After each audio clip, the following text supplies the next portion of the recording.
Good afternoon. Good afternoon, ma'am. Good afternoon, ma'am. Good afternoon, ma'am. Good afternoon. Good afternoon, ma'am. Good afternoon. ഫുഡൊക്കെ കഴിച്ചു എല്ലാവരും? Yes, ma'am.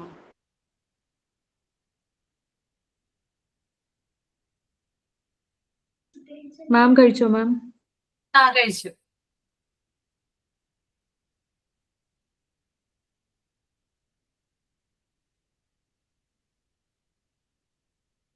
Okay, അപ്പൊ നമുക്ക് start ചെയ്യാം. Prayer ചെയ്യുന്നുണ്ടോ ആരെങ്കിലും?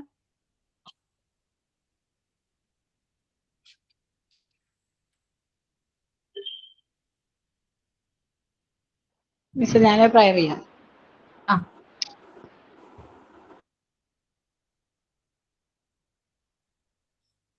ലോകത്തിനാകവേ ശാന്തി നൽകിയിടുന്ന ലോകാദിനാഥനെ കൈ തൊഴുന്നേൻ. തൃക്കാലളാൽ ഉൾക്കാമ്പിൽ മേവുന്ന ചിക്കാതലെ താനു കൈ തൊഴുന്നേൻ. തിന്മകളൊക്കെയും ദൂരീകരിക്കുവാൻ ഞങ്ങളിൽ കാരുണ്യം പെയ്തിടണേ. കർമ്മനിരതരായി ഞങ്ങളെ മാറ്റുവാൻ കണ്ണു തുറന്നു കനിഞ്ഞിടണേ. എക്കാലം ഞങ്ങൾക്കു മുന്നോട്ടു പോകുവാൻ സത്യമാർഗം തെളിയിച്ചിടണേ. സത്യപ്രകാശമേ നിന്നിലലിയുവാൻ നിത്യവും ഞങ്ങൾ വണങ്ങിടുന്നേ. ലോകത്തിനാകവേ ശാന്തി നൽകിയിടുന്ന ലോകാദിനാഥന് കൈ തൊഴുന്നേൻ. തൃക്കാലടികളാൽ ഉൾക്കാമ്പിൽ മേവുന്ന ചിക്കാതലെ താണു കൈ തൊഴുന്നേ. Good afternoon ma'am. Good afternoon friends. Okay, അപ്പൊ നമുക്ക് തുടങ്ങാം അല്ലേ? അപ്പൊ കഴിഞ്ഞ ക്ലാസ്സിൽ ഞാൻ പറഞ്ഞിട്ടുണ്ടായിരുന്നു സെമിനാർ പ്രസന്റേഷൻ ചെയ്യണം എന്നല്ലേ? ആരൊക്കെയാണ് റെഡി ആയിട്ട് വന്നിട്ടുള്ളത്? സുബിത? ഞാൻ റെഡി ആയിരുന്നു മിസ്സേ. ഏതായിരുന്നു topic? Control of coordination. Control of coordination അല്ലേ? അതെ. കോർഡിനേഷൻ മാനേജ്മെന്റ് ചെയ്തായിരുന്നോ? ശുഭ ചെയ്തായിരുന്നോ? ചെയ്തായിരുന്നു. Okay. Then coordination of co-curricular activities. അത് ആര്യ എന്ന് പറഞ്ഞൊരു കുട്ടിയാണ് ഏറ്റത്. ആര്യാണ് അല്ലേ? Okay. Then control of coordination Subitha അല്ലേ? അതെ മിസ്സേ. സെക്കൻഡ്. പിന്നെ അത് കഴിഞ്ഞിട്ട് എലമെന്റ്സ് ഓഫ് കോർഡിനേഷനും ഫേസസ് ഓഫ് കോർഡിനേഷനും ഞാനാണ് മിസ്.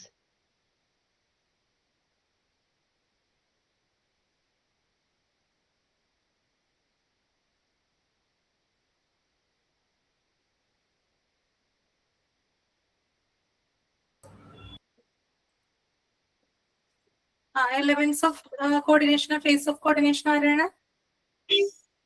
ഞാനാണ് മിസ്. വനജ. വനജയാണ് അല്ലെ? പിന്നെ ഗ്രോത്ത് ആൻഡ് ഡെവലപ്മെന്റ് ആരെങ്കിലും പറഞ്ഞായിരുന്നോ?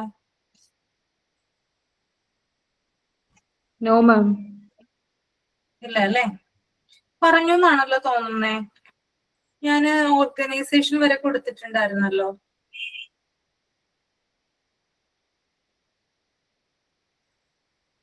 ഓക്കെ, നമുക്ക് ഇപ്പോഴുള്ള ടോപ്പിക്കുകൾ ഒന്ന് ചെയ്തു പോകാം. അവര് ജോയിൻ ചെയ്യുമെന്ന് നോക്കാം. അത് കഴിഞ്ഞിട്ട് നമുക്ക് ബാക്കി തീരുമാനിക്കാം കേട്ടോ. ഓക്കെ, അപ്പൊ തുടങ്ങാം.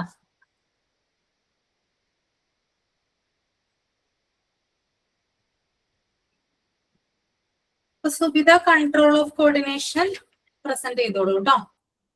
Okay miss. സ്റ്റാർട്ട് ചെയ്യട്ടെ മിസ്സേ? സ്റ്റാർട്ട് ചെയ്തോളൂ. I am very thankful to Ashwati ma'am give a opportunity to take a seminar. Welcome all. My topic, control of coordination. All co-curricular activities should be supervised by school. They should be agreeable to school control and discipline. സ്കൂളിലുള്ള എല്ലാ co curricular ആക്ടിവിറ്റികൾക്കും മേൽനോട്ടം വഹിക്കുന്നത് സ്കൂളുകളായിരിക്കും. സ്കൂളുകളുടെ ഡിസിപ്ലിന്റെ അതിനെ അംഗീകരിക്കുന്ന ആക്ടിവിറ്റികൾ മാത്രമാണ് സ്കൂളുകൾക്ക് അനുവദിക്കാൻ പറ്റുള്ളൂ. പിന്നെ ഓരോ ആക്ടിവിറ്റികളും സൂപ്പർവിഷൻ ചെയ്യുമ്പോൾ അതിന് കുറച്ച് പരിമിതികളുണ്ട്. അതായത് കുട്ടികൾ തനിയെ ഓരോ കാര്യങ്ങൾ ഏറ്റെടുത്തു ചെയ്യുമ്പോൾ അതിൽ അമിതമായിട്ട് മേൽനോട്ടം വഹിക്കുമ്പോൾ അത് കുട്ടികളുടെ തനിയെ കാര്യങ്ങൾ ചെയ്യാനുള്ള പ്രാപ്തിക്ക് തടസ്സമായി തീരും.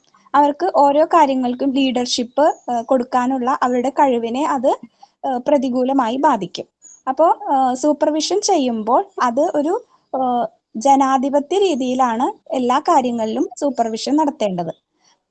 പിന്നെ the amount of supervision will depend upon the type of activity and maturity level of a student. ഓരോ ആക്ടിവിറ്റികളും മേൽനോട്ടം വഹിക്കുമ്പോൾ അത് കുട്ടികളുടെ മെച്യൂരിറ്റി ലെവലിനെ അനുസരിച്ചായിരിക്കണം. ചെറിയ ക്ലാസ്സിലാണെങ്കിൽ അവർക്ക് ലോ ക്ലാസ്സിലുള്ള കുട്ടികൾക്ക് സൂപ്പർവിഷന്റെ ആവശ്യം, മേൽനോട്ടത്തിന്റെ ആവശ്യം വളരെ അധികമായിരിക്കും. അവരോടുള്ള സമീപനം എന്ന് പറയുന്നത് ഒരു മദർലി ടച്ച് ആയിരിക്കണം. ഒരു അമ്മമാർ എങ്ങനെയാണോ കുട്ടികളെ കെയർ ചെയ്യുന്നത് അല്ലെങ്കിൽ അവരുടെ കാര്യങ്ങൾ ശ്രദ്ധിക്കുന്നത് അതേ രീതിയിൽ തന്നെ ടീച്ചർമാർ കുട്ടികളോട് അവരോട് പെരുമാറുകയും അവരുടെ കാര്യങ്ങൾ ചെയ്തു കൊടുക്കുകയും ചെയ്യണം.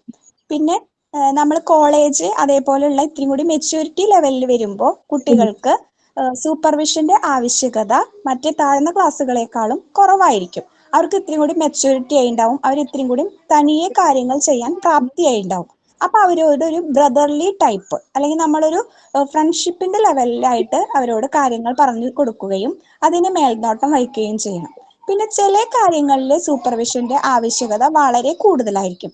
അതായത് കായിക അഭ്യാസങ്ങൾ, കായിക മത്സരങ്ങൾ അങ്ങനെയുള്ളതിലാവുമ്പോൾ അവർക്ക് കൂടുതലായിട്ടും ഓരോ കാര്യങ്ങളിലും നിയന്ത്രണങ്ങൾ അതിന് അവർക്ക് കുറച്ചും കൂടി അതിന്റെ മേൽനോട്ടത്തിന്റെ ആവശ്യകത വളരെ കൂടുതലായിരിക്കും.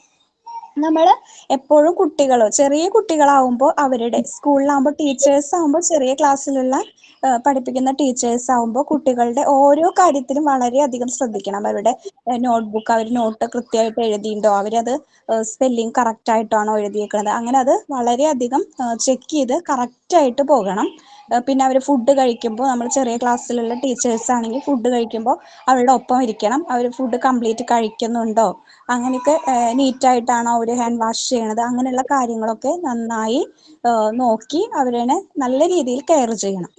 ഇത്തിരി കൂടി മെച്യൂരിറ്റി വരുന്ന കുട്ടികൾ അവരുടെ കാര്യങ്ങൾ കൃത്യമായിട്ട് ചെയ്യുണ്ടാവും. എന്നാലും ടീച്ചർ ഒരു മേൽനോട്ടത്തിന്റെ ആവശ്യകത ഉണ്ട്. പക്ഷെ ഈ ചെറിയ ക്ലാസ്സിലുള്ള കുട്ടികളുടെ അത്ര അവർക്ക് സൂപ്പർവിഷന്റെ ആവശ്യമില്ല.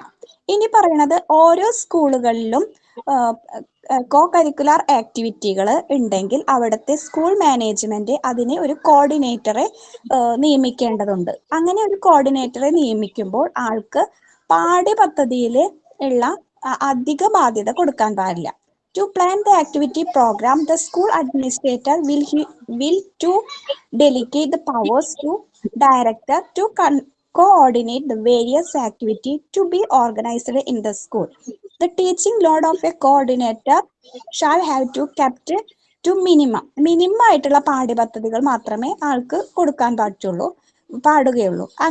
അങ്ങനെ വരുമ്പോൾ മാത്രമാണ് ഒരു വർഷത്തേക്കുള്ള ആ സ്കൂളിന്റെ കോ കരിക്കുലർ ആക്ടിവിറ്റികളെ കുറിച്ച് പ്ലാൻ ചെയ്യാനും അതിനുള്ള കാര്യങ്ങൾ ആക്ടിവിറ്റികൾ ഒരു വർഷത്തേക്ക് ആ സ്കൂളിൽ എന്തൊക്കെ ആക്ടിവിറ്റികൾ നടത്തണം അതിനെ കുറിച്ചിട്ട് പ്ലാൻ ചെയ്യാനും പിന്നെ അതിന്റെ കാര്യങ്ങൾ അതിന് വേണ്ട ധനസഹായങ്ങൾ അത് കളക്ട് ചെയ്യാനും അതിനെ കുറിച്ചൊക്കെ ചിന്തിക്കാനും പ്രോഗ്രാമിനെ കുറിച്ച് ഒരു ധാരണയ്ക്കൊക്കെ ആൾക്ക് സമയം ആവശ്യമാണ്.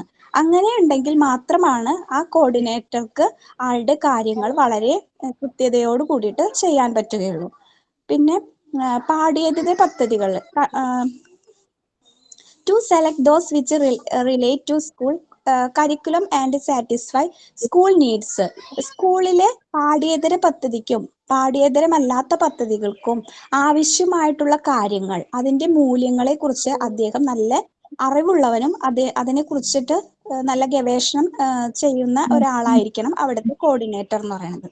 പിന്നെ ആ കോർഡിനേറ്റർ ആണ് കുട്ടികൾക്ക് വേറെ സ്കൂളുകളിലേക്ക് അവരുടെ കോ കരിക്കുലർ ആക്ടിവിറ്റി ആയിട്ട് വേറെ സ്കൂളുകളിലേക്കോ വേറെ സ്ഥലങ്ങളിലേക്കോ പോകുമ്പോൾ അവർക്ക് വേണ്ട വാഹന സൗകര്യങ്ങൾ ഏർപ്പെടുത്തേണ്ടതും ഈ ഓർഡിനേറ്ററുടെ ചുമതലയാണ്. അപ്പോൾ ഒരു സ്കൂളിലെ എന്തെങ്കിലും കരിക്കുലർ ആക്ടിവിറ്റികൾ ഉണ്ടെങ്കിൽ ആ കോർഡിനേറ്റർ ആയിരിക്കും അതിന്റെ ചുമതല ഉണ്ടായിരിക്കുക.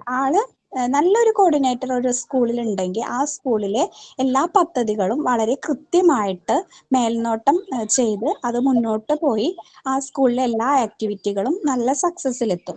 അപ്പോൾ സ്കൂളുകൾക്ക് എപ്പോഴും അവിടുത്തെ സ്കൂൾ അഡ്മിനിസ്ട്രേറ്റർ ഒരു കോഓർഡിനേറ്ററെ സ്കൂളുകളിൽ നിയമിക്കണം. അങ്ങനെയാകുമ്പോൾ മാത്രമാണ് ആ കുട്ടികൾക്ക് അതിന്റെ മുഴുവൻ ഗുണങ്ങളും ലഭിക്കുള്ളൂ. അത് ഘട്ടം ഘട്ടമായിട്ട് അതിനെ കുറിച്ച് പ്ലാൻ ചെയ്ത് അതിന്റെ കാര്യങ്ങളൊക്കെ കൃത്യമായിട്ട് എന്തൊക്കെ അടുത്ത വർഷങ്ങളിൽ ചെയ്യണം, എന്തൊക്കെ ആക്ടിവിറ്റികൾ പുതിയത് കൊണ്ടുവരണം, അതെങ്ങനെ വിജയത്തിലെത്തിക്കാം, അതിന് വേണ്ട സാമ്പത്തിക ഫണ്ടുകൾ എവിടെ നിന്നൊക്കെ കണ്ടെത്താം എന്നൊക്കെ ഈ കോഓർഡിനേറ്റർ ആണ് അതിന് മുഴുവനായിട്ടും ചുമതലയുള്ളത്. അപ്പൊ ആളുടെ ഉത്തരവാദിത്തമായിരിക്കും ആ ഒരു വർഷത്തേക്കുള്ള സ്കൂളിന്റെ കോ കരിക്കുലർ ആക്ടിവിറ്റികൾ മുഴുവൻ കോർഡിനേറ്റ് ചെയ്യേണ്ടത്. ഇത്രയുള്ളൂ മിസ്സേ. Okay, very good. എന്തെങ്കിലും ഡൗട്ട് ഉണ്ടെങ്കിൽ ചോദിക്കാട്ടോ ആർക്കെങ്കിലും.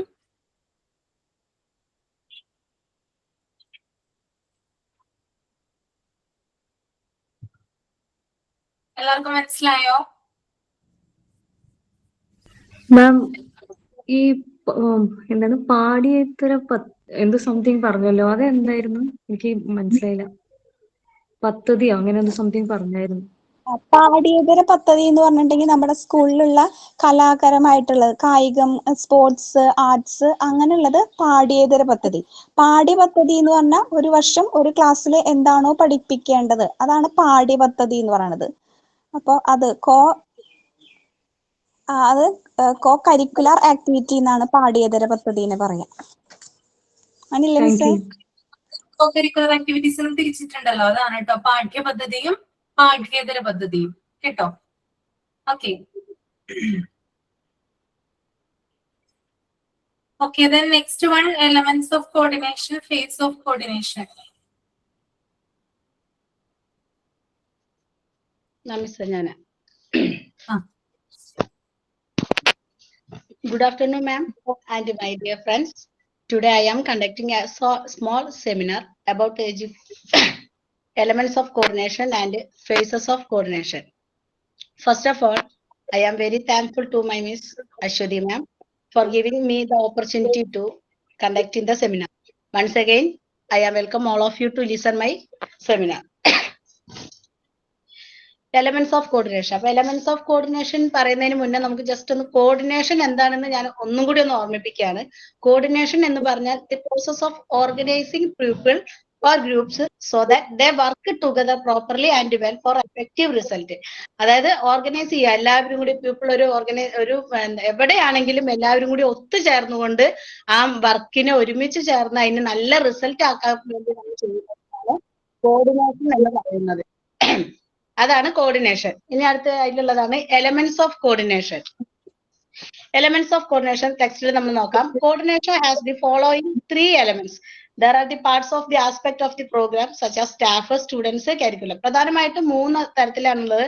അതിൽ ഫസ്റ്റ് വൺ എന്ന് പറയുന്നത് സ്റ്റാഫ്, സ്റ്റുഡൻസ്, കരിക്കുലം. അത് ഏറ്റവും ഇമ്പോർട്ടന്റ് ആയ ഭാഗമാണ്. എന്തായാലും നമുക്കൊരു സ്ഥാപനം അല്ലെങ്കിൽ എന്ത് സ്ഥാപനമാണെങ്കിലും അതിൽ പ്രധാനമായിട്ടും വേണ്ടതാണ് സ്റ്റാഫ് എന്ന് പറയുന്നത്. രണ്ടാമത് വരുന്നത് സ്റ്റുഡൻസ്. അപ്പൊ നമ്മൾ എഡ്യൂക്കേഷൻ ആവുമ്പോൾ സ്റ്റുഡന്റ് ആണ് രണ്ടാമത് പ്രധാനമായിട്ടും വരുന്നത്. 3 കരിക്കുലം. ഇപ്പൊ പറഞ്ഞതുപോലെ പേജ് നമ്പർ 44. ഇപ്പൊ പറഞ്ഞതുപോലെ കരിക്കുലം ആക്ടിവിറ്റി, അതായത് നമുക്ക് പാഠ്യപദ്ധതി നമ്മൾ എന്താണ് അവിടെ പഠിക്കാനുള്ളത് ആ ആക്ടിവിറ്റീസിനെയാണ് കരിക്കുലം ആക്ടിവിറ്റി എന്ന് പറയുന്നത്. അപ്പൊ ഈ 3 ഭാഗമാണ് പ്രധാനമായിട്ടും വേണ്ടത്. സ്റ്റാഫിലേക്ക് നമുക്കൊന്നും അവിടെ എന്ത് കാര്യങ്ങളാണെങ്കിലും അത് നടക്കില്ല. 2 സ്റ്റുഡൻസ്, 3 കരിക്കുലം. അടുത്തതാണ് there are the means of coordination. അപ്പൊ ആദ്യം പറഞ്ഞതാണ് parts of coordination. Staff, students, curriculum അത് ചേർന്നാണ് അതിന്റെ ഒരു പാർട്സ് ഓഫ് കോർഡിനേഷൻ. അടുത്തതാണ് means of coordination such as rules, regulation, customs. അതായത് ഇപ്പൊ എവിടെയാണെങ്കിലും ഒരു സ്ഥാപനമാണെങ്കിലും ശരി, ഒരു സ്കൂൾ ആണെങ്കിലും ശരി, അവിടെ അതിൻ്റെതായ റൂൾസ് ഉണ്ടാവും, റെഗുലേഷൻസ് ഉണ്ടാവും, അവിടെ കസ്റ്റംസ് ഉണ്ടാവും, പലതരത്തിലുള്ള നിയമങ്ങള് അവിടെ ഉണ്ടാവും, നിയന്ത്രിതമായ കാര്യങ്ങൾ ഉണ്ടാവും, കസ്റ്റംസ്. അപ്പൊ അതിനനുസരിച്ച് നമ്മൾ അവിടെ പ്രവർത്തിക്കുമ്പോൾ അത് കുട്ടികളാണെങ്കിലും നമ്മൾ എന്താ പറയാ സ്റ്റാഫ് ആണെങ്കിലും അവിടെ എന്താണോ ഉള്ളത് ആ റൂൾസും റെഗുലേഷൻസും കസ്റ്റംസും നമ്മൾ എന്താ പറയാ നമ്മളത് ഉൾക്കൊള്ളാൻ നമ്മൾ തയ്യാറാണ്. Third one is there is the climate, the environment and the power of coordination. Environment and the power of coordination. Environment പറഞ്ഞാൽ നമുക്കറിയാം സ്റ്റുഡൻസിന്റെ ആവുമ്പോ ഏറ്റവും ആ കുട്ടികൾക്ക് നന്നായി പഠിക്കാനും സ്റ്റാഫ് ആണെങ്കിലും നന്നായി ചെയ്യാനുള്ളതിനെയാണ് അവിടെ എൻവയോൺമെന്റ് എന്നതുകൊണ്ട് ഉദ്ദേശിക്കുന്നത്. The administration for each particular station. അവിടെ ഒരു അഡ്മിനിസ്ട്രേറ്റർ ഉണ്ടാവും. ആ പർട്ടിക്കുലറിൽ has to decide which parts, which methods and what power he is done going to use. അവിടെ അദ്ദേഹം എന്താണോ, എപ്പോഴാണോ, എന്താണോ, എങ്ങനെയാണ് അദ്ദേഹം ഉപയോഗിക്കേണ്ടത്, എന്ത് പവറാണ് അദ്ദേഹം അവിടെ നൽകേണ്ടത്, അതാണ് മൂന്നാമതായിട്ട് വരുന്നത്. അപ്പൊ മൂന്നെണ്ണാണ് ഞാൻ ഒന്നും കൂടി പറയാണ്. 3 elements എന്ന് പറയുന്നത് ഫസ്റ്റ് പാർട്ടിൽ വരുന്നത് aspect of the programme such as staff, students, curriculum. ആ മൂന്നും കൂടി വന്നതാണ് first one. Second one means of coordination, rules, regulation, customs. അവിടുത്തെ റൂൾസ്, റെഗുലേഷൻ, കസ്റ്റംസ് ഒക്കെ നമ്മൾ ഉൾക്കൊള്ളുന്നതാണ്. തേർഡ് വൺ ഈസ് ക്ലൈമറ്റ് എന്ന് ഉദ്ദേശിക്കുന്നത് അവിടുത്തെ എൻവയോൺമെന്റ് പവർ, കോർഡിനേഷന്റെ പവർ ആണ് ഉദ്ദേശിക്കുന്നത്. അതായത് അവിടെ അഡ്മിനിസ്ട്രേറ്റർ എന്താണോ ഡിസൈഡ് ചെയ്യുന്നത്, അല്ലെങ്കിൽ എപ്പോഴാണോ ഡിസൈഡ് ചെയ്യുന്നത്, എന്ത് കാര്യങ്ങളാണ് ചെയ്യുന്നത്, അത് ഉപയോഗിക്കേണ്ടത് നമ്മുടെ ആവശ്യകതയാണ്. Next one is phase of coordination. Phase പറഞ്ഞ ഘട്ടങ്ങളായിട്ട്, പ്രധാനമായിട്ട് കോർഡിനേഷന് 2 തരത്തിലാണ് സ്റ്റേജസ് അല്ലെങ്കിൽ കോർഡിനേഷന് ഫേസസ് എന്ന് പറയുന്നത്. In the beginning of the administrative process coordination is used to define the break down of the organisation. അതായത് ആ ബിഗിനിങ്ങിൽ വരുന്നത് കോർഡിനേഷന്റെ പ്രിവെന്റ്, അതായത് എന്തെങ്കിലും സംഘടനയിൽ ഉണ്ടാകുന്ന തകർച്ചകളോ എന്തെങ്കിലും തകർച്ച വലുതൊക്കെ വന്നാൽ അതിലെ തടയുക എന്നതാണ് നമ്മുടെ ഫേസസിൽ വരുന്ന ഫസ്റ്റ് സ്റ്റേജ്. എന്ത് പ്രശ്നങ്ങൾ ഉണ്ടായാലും അതിനെ മുൻകൂട്ടി അത് അറിഞ്ഞുകൊണ്ട് അതിനെ തടഞ്ഞ് മനസ്സിലാക്കി അത് നിയന്ത്രിച്ച് കൊണ്ടുപോകുന്നതാണ്. Second one is during the process it is used to remedy the conflicts of the maladjustment. Second one വരുന്നത് അതിൽ എന്തെങ്കിലും കോൺഫ്ലിക്റ്റ്, എന്തെങ്കിലും തർക്കങ്ങളോ മാൽ അഡ്ജസ്റ്റ്മെന്റ് പറഞ്ഞ പൊരുത്തക്കേടുകളോ എന്തെങ്കിലും ഒക്കെ ഉണ്ടാവുന്നുണ്ടെങ്കിൽ അതിന് റെമഡി, നമ്മൾ അതിന് പ്രതിവിധി എന്തെങ്കിലും ചെയ്തുകൊണ്ട് നമ്മൾ അതിന് മുന്നോട്ട് പോകേണ്ടതാണ്.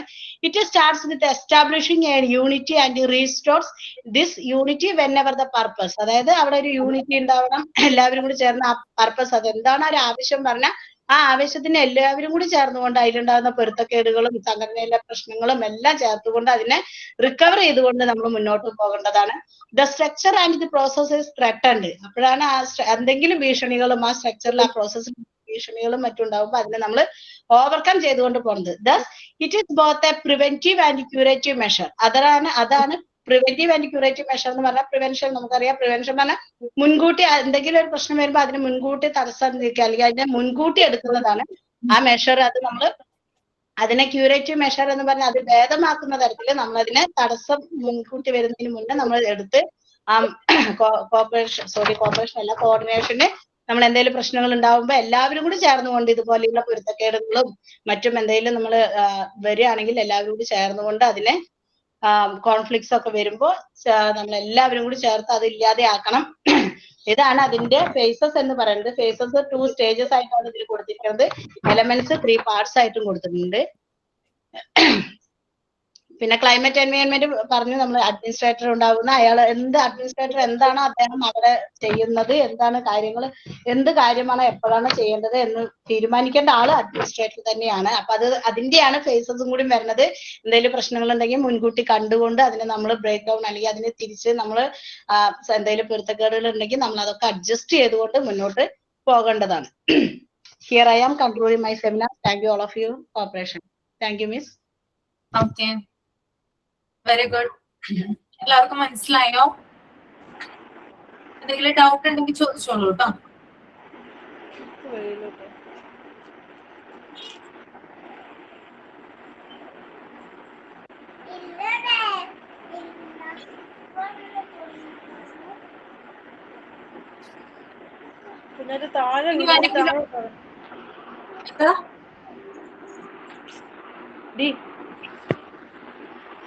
പട്ടി എടുത്തോണ്ട് പോകും, അത്രേ ഉള്ളൂ. ഇനി ആരെങ്കിലും മൈക്ക് ഓൺ ആണ്, രേണുവിന്റെ മൈക്ക് ഓഫ് ചെയ്യും കേട്ടോ. ഇനി വേറെ ആരെങ്കിലും പ്രസന്റ് ചെയ്യാനുണ്ടോ സെമിനാർ? മാം ഞാൻ meaning and definition of growth. ആ, ഈ ഗ്രോത്ത് ആൻഡ് ഡെവലപ്മെന്റ് ആർക്കാണ് കൊടുത്തതെന്ന് അറിയാമോ? അതറിയത്തില്ല മാം. ശ്രദ്ധിച്ചിട്ടില്ല? റസ്മിന ശ്രദ്ധിച്ചില്ല അല്ലേ? ഞാൻ ക്ലാസ്സിൽ ഉണ്ടായിരുന്നില്ല മാം. മാമിന്റെ ക്ലാസ്സിൽ എന്റെ മാനേജറുടെ വരെ പേര് എഴുതി വെച്ചിട്ടുണ്ട്. ആ, എന്താ ഞാന് മാനേജർ സെമിനാറിന് പറഞ്ഞോളൂ.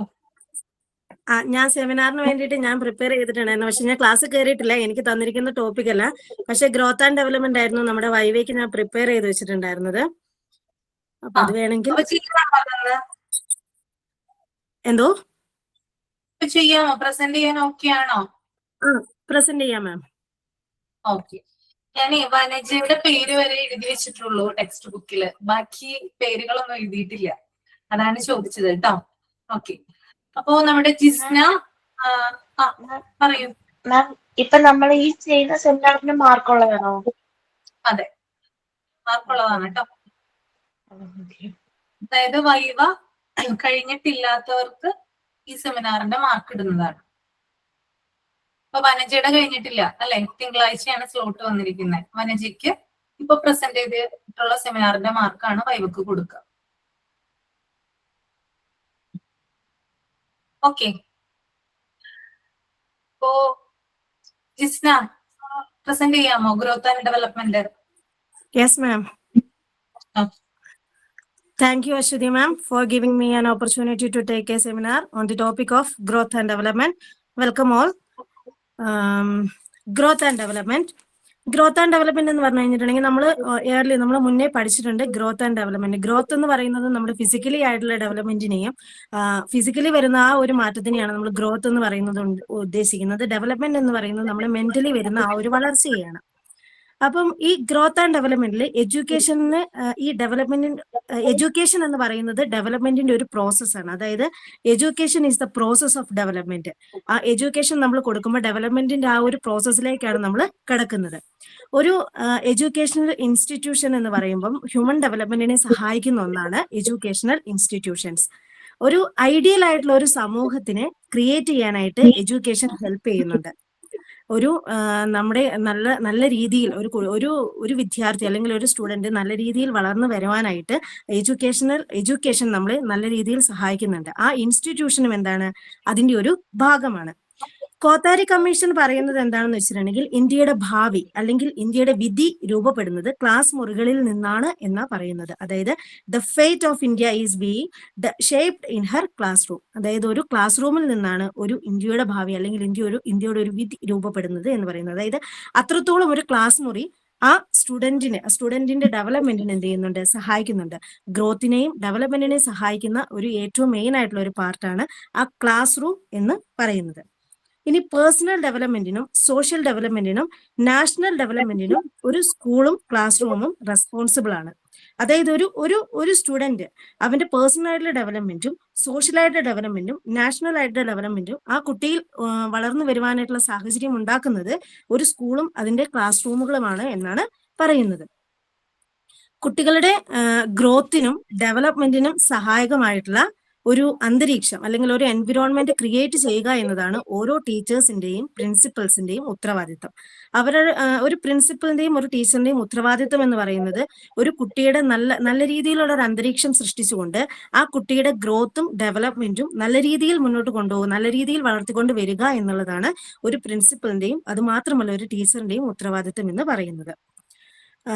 കുട്ടികളിൽ നല്ലൊരു ഉത്തരവാദിത്ത ബോധം കൊണ്ടുവരിക എന്നുള്ളതാണ് സ്കൂൾ മാനേജ്മെന്റിന്റെയും പ്രധാനപ്പെട്ട ലക്ഷ്യം എന്ന് പറയുന്നത്. ഒരു കുട്ടിയിൽ നല്ല രീതിയിലുള്ള ഒരു ഉത്തരവാദിത്ത ബോധം, എങ്ങനെ പെരുമാറണം, മറ്റുള്ളവരോട് എങ്ങനെ ഏത് രീതിയിൽ സംസാരിക്കണം, മറ്റുള്ളവരോട് എങ്ങനെയാണ് നമ്മൾ പെരുമാറേണ്ടത്, മുതിർന്നവരെ കാണുമ്പോൾ നമ്മൾ എന്തൊക്കെയാണ് അവരെ കാണുമ്പോൾ നമ്മൾ അവരോട് എങ്ങനെയാണ് നമ്മൾ പെരുമാറേണ്ടത്, നമ്മുടെ എൽഡർ ആയിട്ടുള്ള ഒരു സ്റ്റുഡന്റ് ആണെങ്കിലും അവരോട് നമ്മൾ ഏത് രീതിയിൽ പെരുമാറണം എന്നെല്ലാം ഉള്ള കാര്യങ്ങൾ വളർത്തിയെടുക്കുന്നത് ആ സ്കൂൾ മാനേജ്മെന്റും ആ ക്ലാസ് റൂമും ആ ടീച്ചേഴ്സിന്റെ ആ ഒരു ഇടപെടലും പ്രിൻസിപ്പൽസിന്റെ ഇടപെടലും മൂലമാണ് ആ കുട്ടിയിലുള്ള നല്ലൊരു വളർച്ചയെ മുന്നോട്ട് കൊണ്ടുവരാനായിട്ട് സാധിക്കുക.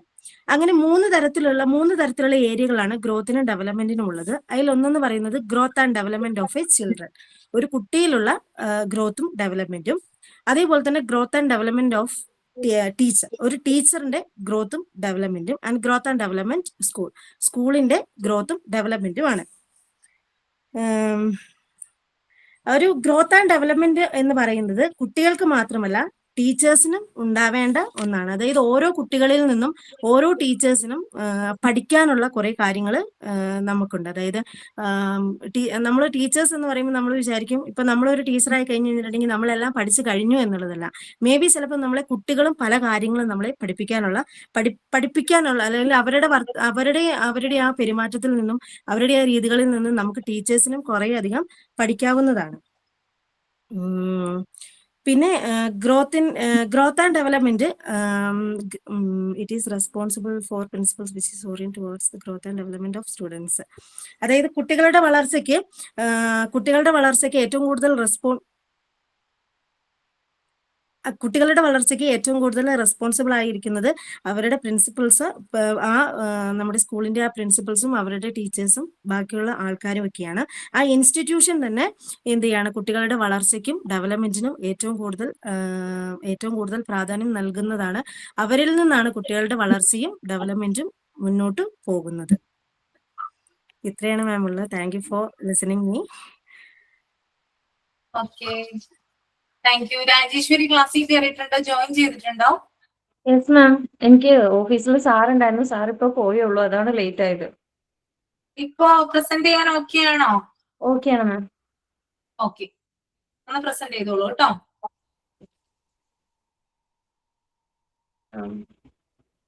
Good afternoon, ma'am and friends. Today I am going to present a seminar on the topic growth and development.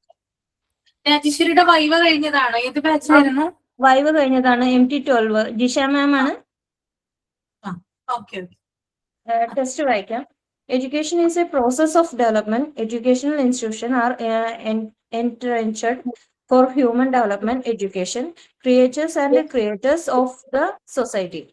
Education creates an ideal society. Kothari Commission has started that the fate of India is being shaped in her classroom. The school and classroom are responsible for social, national, and personal development. It is the role of principals and teachers to create a helpful environment for the growth and development of children. The main focus of school management is to bring desirable behavioral change among children. The growth and development are made following areas: growth and development of children, growth and development of teachers, and growth and development school. The term growth and development is psychological in nature, but the process of growth and development is reguled by school management. It is also responsible for a principle which is oriented towards the growth of development of students, teachers, and the institution. It is essential to understand the concept of growth and development in teaching.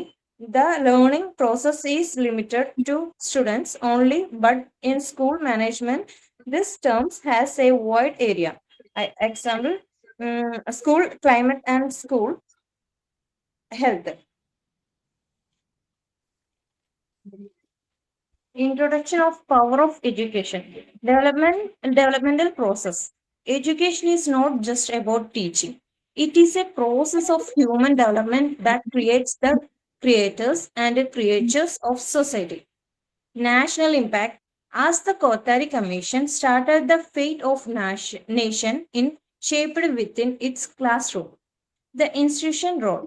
School and classroom are responsible for the social, national, and personal development of individual. The core objective of school management: create a helpful and supportive learning environment, bring about desirable behavioral changes. Understanding the terms. Psychological roots. Both growth and development are psychological concept, but school management applies them practically. Management responsibility. While a teacher focuses on students' learning process, a school manager must look at the wider area. holistic health. This includes the school climate and school health, organization, planning, and strategy. Rational policies. Planning is process of preparing for the future by evaluating current alternative. Logical decision. Decision in school management shouldn't be random. They must be made logically to benefit the institution. Practical measures. Utilizing groups like the staff council to ensure that management is collaborate and grounded in reality. വിദ്യാഭ്യാസം എന്നത് ഒരു വികസന പ്രക്രിയയാണ്. വിദ്യാഭ്യാസ സ്ഥാപനങ്ങൾ മനുഷ്യന്റെ വികസനത്തിനായിട്ടാണ് നിലകൊള്ളുന്നത്. വിദ്യാഭ്യാസ സൃഷ്ടികളും സമൂഹത്തിന്റെ സൃഷ്ടാക്കളും വിദ്യാഭ്യാസമാണ്. വിദ്യാഭ്യാസം ഒരു ആദർശ സമൂഹത്തെ സൃഷ്ടിക്കുന്നു. ഇന്ത്യയുടെ വിവിധ വിധി രൂപപ്പെടുത്തുന്നത് അതിന്റെ ക്ലാസ് മുറികളിലാണെന്നാണ് കോത്താരി കമ്മീഷൻ പറയുന്നത്. സാമൂഹിക ദേശീയ വ്യക്തിപര വികസനത്തിന് സ്കൂളുകളും ക്ലാസ് മുറികളും ഉത്തരവാദികളാണ്. കുട്ടികളുടെ വളർച്ചയ്ക്കും വികാസത്തിനും സഹായകരമായ ഒരു അന്തരീക്ഷം സൃഷ്ടിക്കുക എന്നതാണ് പ്രിൻസിപ്പൽമാരുടെയും അധ്യാപകരുടെയും പങ്ക്. കുട്ടികൾക്ക് ആവശ്യമായിട്ടുള്ള പെരുമാറ്റ മാറ്റം കൊണ്ടുവരിക എന്നതാണ് സ്കൂൾ മാനേജ്മെന്റിന്റെ ലക്ഷ്യം. ഏതൊക്കെയാണ് വളർച്ചയും വികാസവും നടക്കുന്ന മേഖലകൾ എന്ന് വെച്ച് കഴിഞ്ഞാൽ കുട്ടികളുടെ വളർച്ചയും വികാസവും, അധ്യാപകരുടെ വളർച്ചയും വികാസവും, വളർച്ചാ വികസന സ്കൂൾ. ഇതൊക്കെയാണ് വളർച്ചയും വികാസവും നടക്കുന്ന മേഖലകൾ സ്കൂളിൽ നടക്കും. വളർച്ചയും വികാസവും എന്ന പദം മനഃശാസ്ത്രപരമായ സ്വഭാവമുള്ളതാണ്. എന്നാൽ വളർച്ചയുടെയും വികാസത്തിന്റെയും പ്രക്രിയ സ്കൂൾ മാനേജ്മെന്റ് ആണ് നിയന്ത്രിക്കുന്നത്. കുട്ടികളുടെയും അധ്യാപകരുടെയും സ്കൂളിന്റെയും വളർച്ച ലക്ഷ്യം വെച്ചിട്ടുള്ള ഒരു തത്വത്തിന് ഇത് ഉത്തരവാദിയാണ്. വളർച്ചയുടെ വികാസത്തിന്റെയും ആശയം മനസ്സിലാക്കേണ്ടത് അത്യാവശ്യമാണ്. അധ്യാപനത്തിൽ പഠന പ്രക്രിയ വിദ്യാർത്ഥികൾക്ക് മാത്രമായിട്ടാണ് ഒരു അധ്യാപകരെ നോക്കുമ്പോഴത്തേക്കും കുട്ടികളുടെ ഉന്നമനമായിരിക്കും ടീച്ചേഴ്സ് നോക്കുന്നത്. പക്ഷെ സ്കൂൾ മാനേജ്മെന്റിന്റെ ഒരു ഇതെന്ന് വെച്ച് നോക്കുമ്പോഴത്തേക്കും ഈ പദത്തിന് വിശാലമായിട്ടുള്ള ഒരു മേഖലയായിട്ടാണ് സ്കൂൾ മാനേജ്മെന്റ് ഇത് കണക്കാക്കുന്നത്. സ്കൂളിന്റെ കാലാവസ്ഥ, സ്കൂളിലുള്ള ആരോഗ്യം, കുട്ടികളുടെ ആരോഗ്യം എന്നുള്ള രീതിയിലൊക്കെ ആയിരിക്കും സ്കൂൾ മാനേജ്മെന്റ് കുട്ടികളുടെ കാര്യത്തിൽ ഇടപെടും. പക്ഷെ ടീച്ചർമാർ നോക്കുന്നത് കുട്ടികളുടെ ഉന്നമനം, എങ്ങനെ ഏതൊക്കെ രീതിയിൽ ഉന്നമനത്തിൽ എത്തിക്കാം എന്നതാണ് ടീച്ചർമാർ നോക്കുന്നത്. ഇതിൽ മാം ഞാൻ കുറച്ച് ക്വസ്റ്റ്യൻസ് പ്രിപ്പയർ ചെയ്തിട്ടുണ്ട്, ചോദിക്കാൻ പറ്റും. Okay. What are the 3 specific areas? Growth and development of teachers and the growth and development school. Who is responsible for creating a helpful environment for students? Teacher. Principals ഉണ്ട് കേട്ടോ. Principal, teachers ഉണ്ട്. management. What are social and classroom responsible for? Classroom responsibility എന്തിനൊക്കെയാണ് ഏറ്റെടുക്കണേന്ന്? Social, national, personal development. Correct. What is psychological nature of the term growth and development?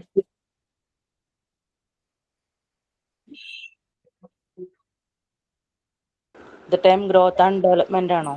Development is Growth and led by development. school management. Directed by school management. Psychological in nature. Who is responsible for the growth and development process within a school setting? School management and Yes, teacher. correct. Ma'am, conclusion. Growth and development in a school are not limited to students' grades. It is the comprehensive efforts involving the climate of the school, in professionalism of the staff, and the long-term vision of the management. Thank you, ma'am. Thank you for giving this opportunity to present this seminar. Thank you, friends, to listen my seminar. Thank you so much. Okay, very good. Seminar prepare ചെയ്ത് കഴിയുമ്പോൾ ഇങ്ങനെ questions ചോദിക്കുന്നത് നല്ലതായിരിക്കും കേട്ടോ. ചില class റൂമിൽ അങ്ങനെ ചെയ്യാറുണ്ട്. അപ്പോ എന്തൊക്കെയാണ് മനസ്സിലാക്കിയ കാര്യങ്ങളിൽ നിങ്ങൾക്ക് ആൻസർ ചെയ്യാനായിട്ട് സാധിക്കും. ഓക്കെ, അപ്പൊ എല്ലാവർക്കും ക്ലിയർ ആയെന്ന് വിചാരിക്കുന്നു. ഇനി നമുക്ക് അടുത്തത് meaning and definition of growth ആണ്. ജോഫി.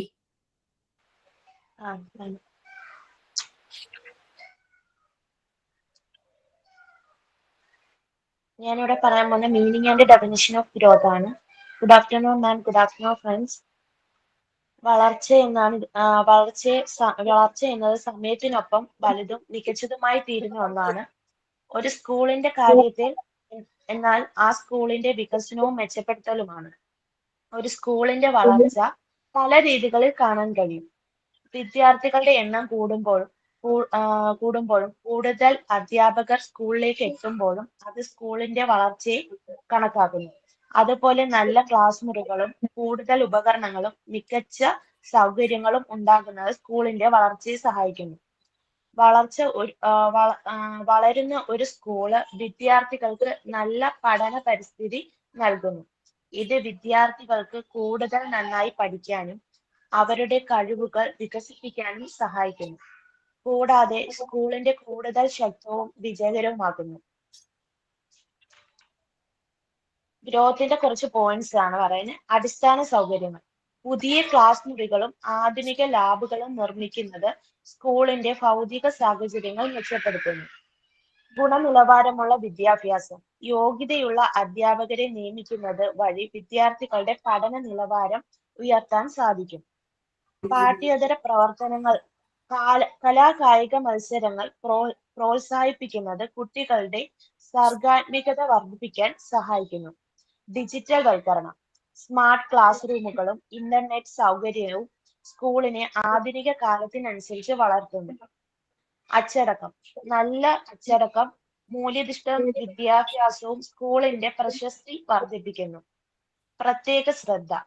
പഠനത്തിൽ പിന്നിൽ നിൽക്കുന്ന കുട്ടികൾക്ക് പ്രത്യേക പരിഗണന നൽകുന്നത് അവരുടെ ഉന്നമനത്തിന് അത്യാവശ്യമാണ്. പരിസ്ഥിതി സൗഹൃദം. ഹരിത വിദ്യാലയം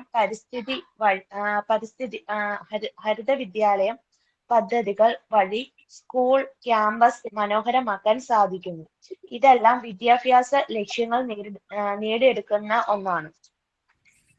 കൺക്ലൂഷൻ. അതുകൊണ്ട് ഗ്രോത്ത് എന്നത് ഒരു സ്കൂളിന്റെ മൊത്തത്തിലുള്ള വികസനവും പുരോഗതിയുമാണ്. ഇത് വിദ്യാർത്ഥികൾക്ക് മികച്ച വിദ്യാഭ്യാസവും കൂടുതൽ അവസരങ്ങളും നൽകാൻ സഹായിക്കുന്നു. Thank you ma'am.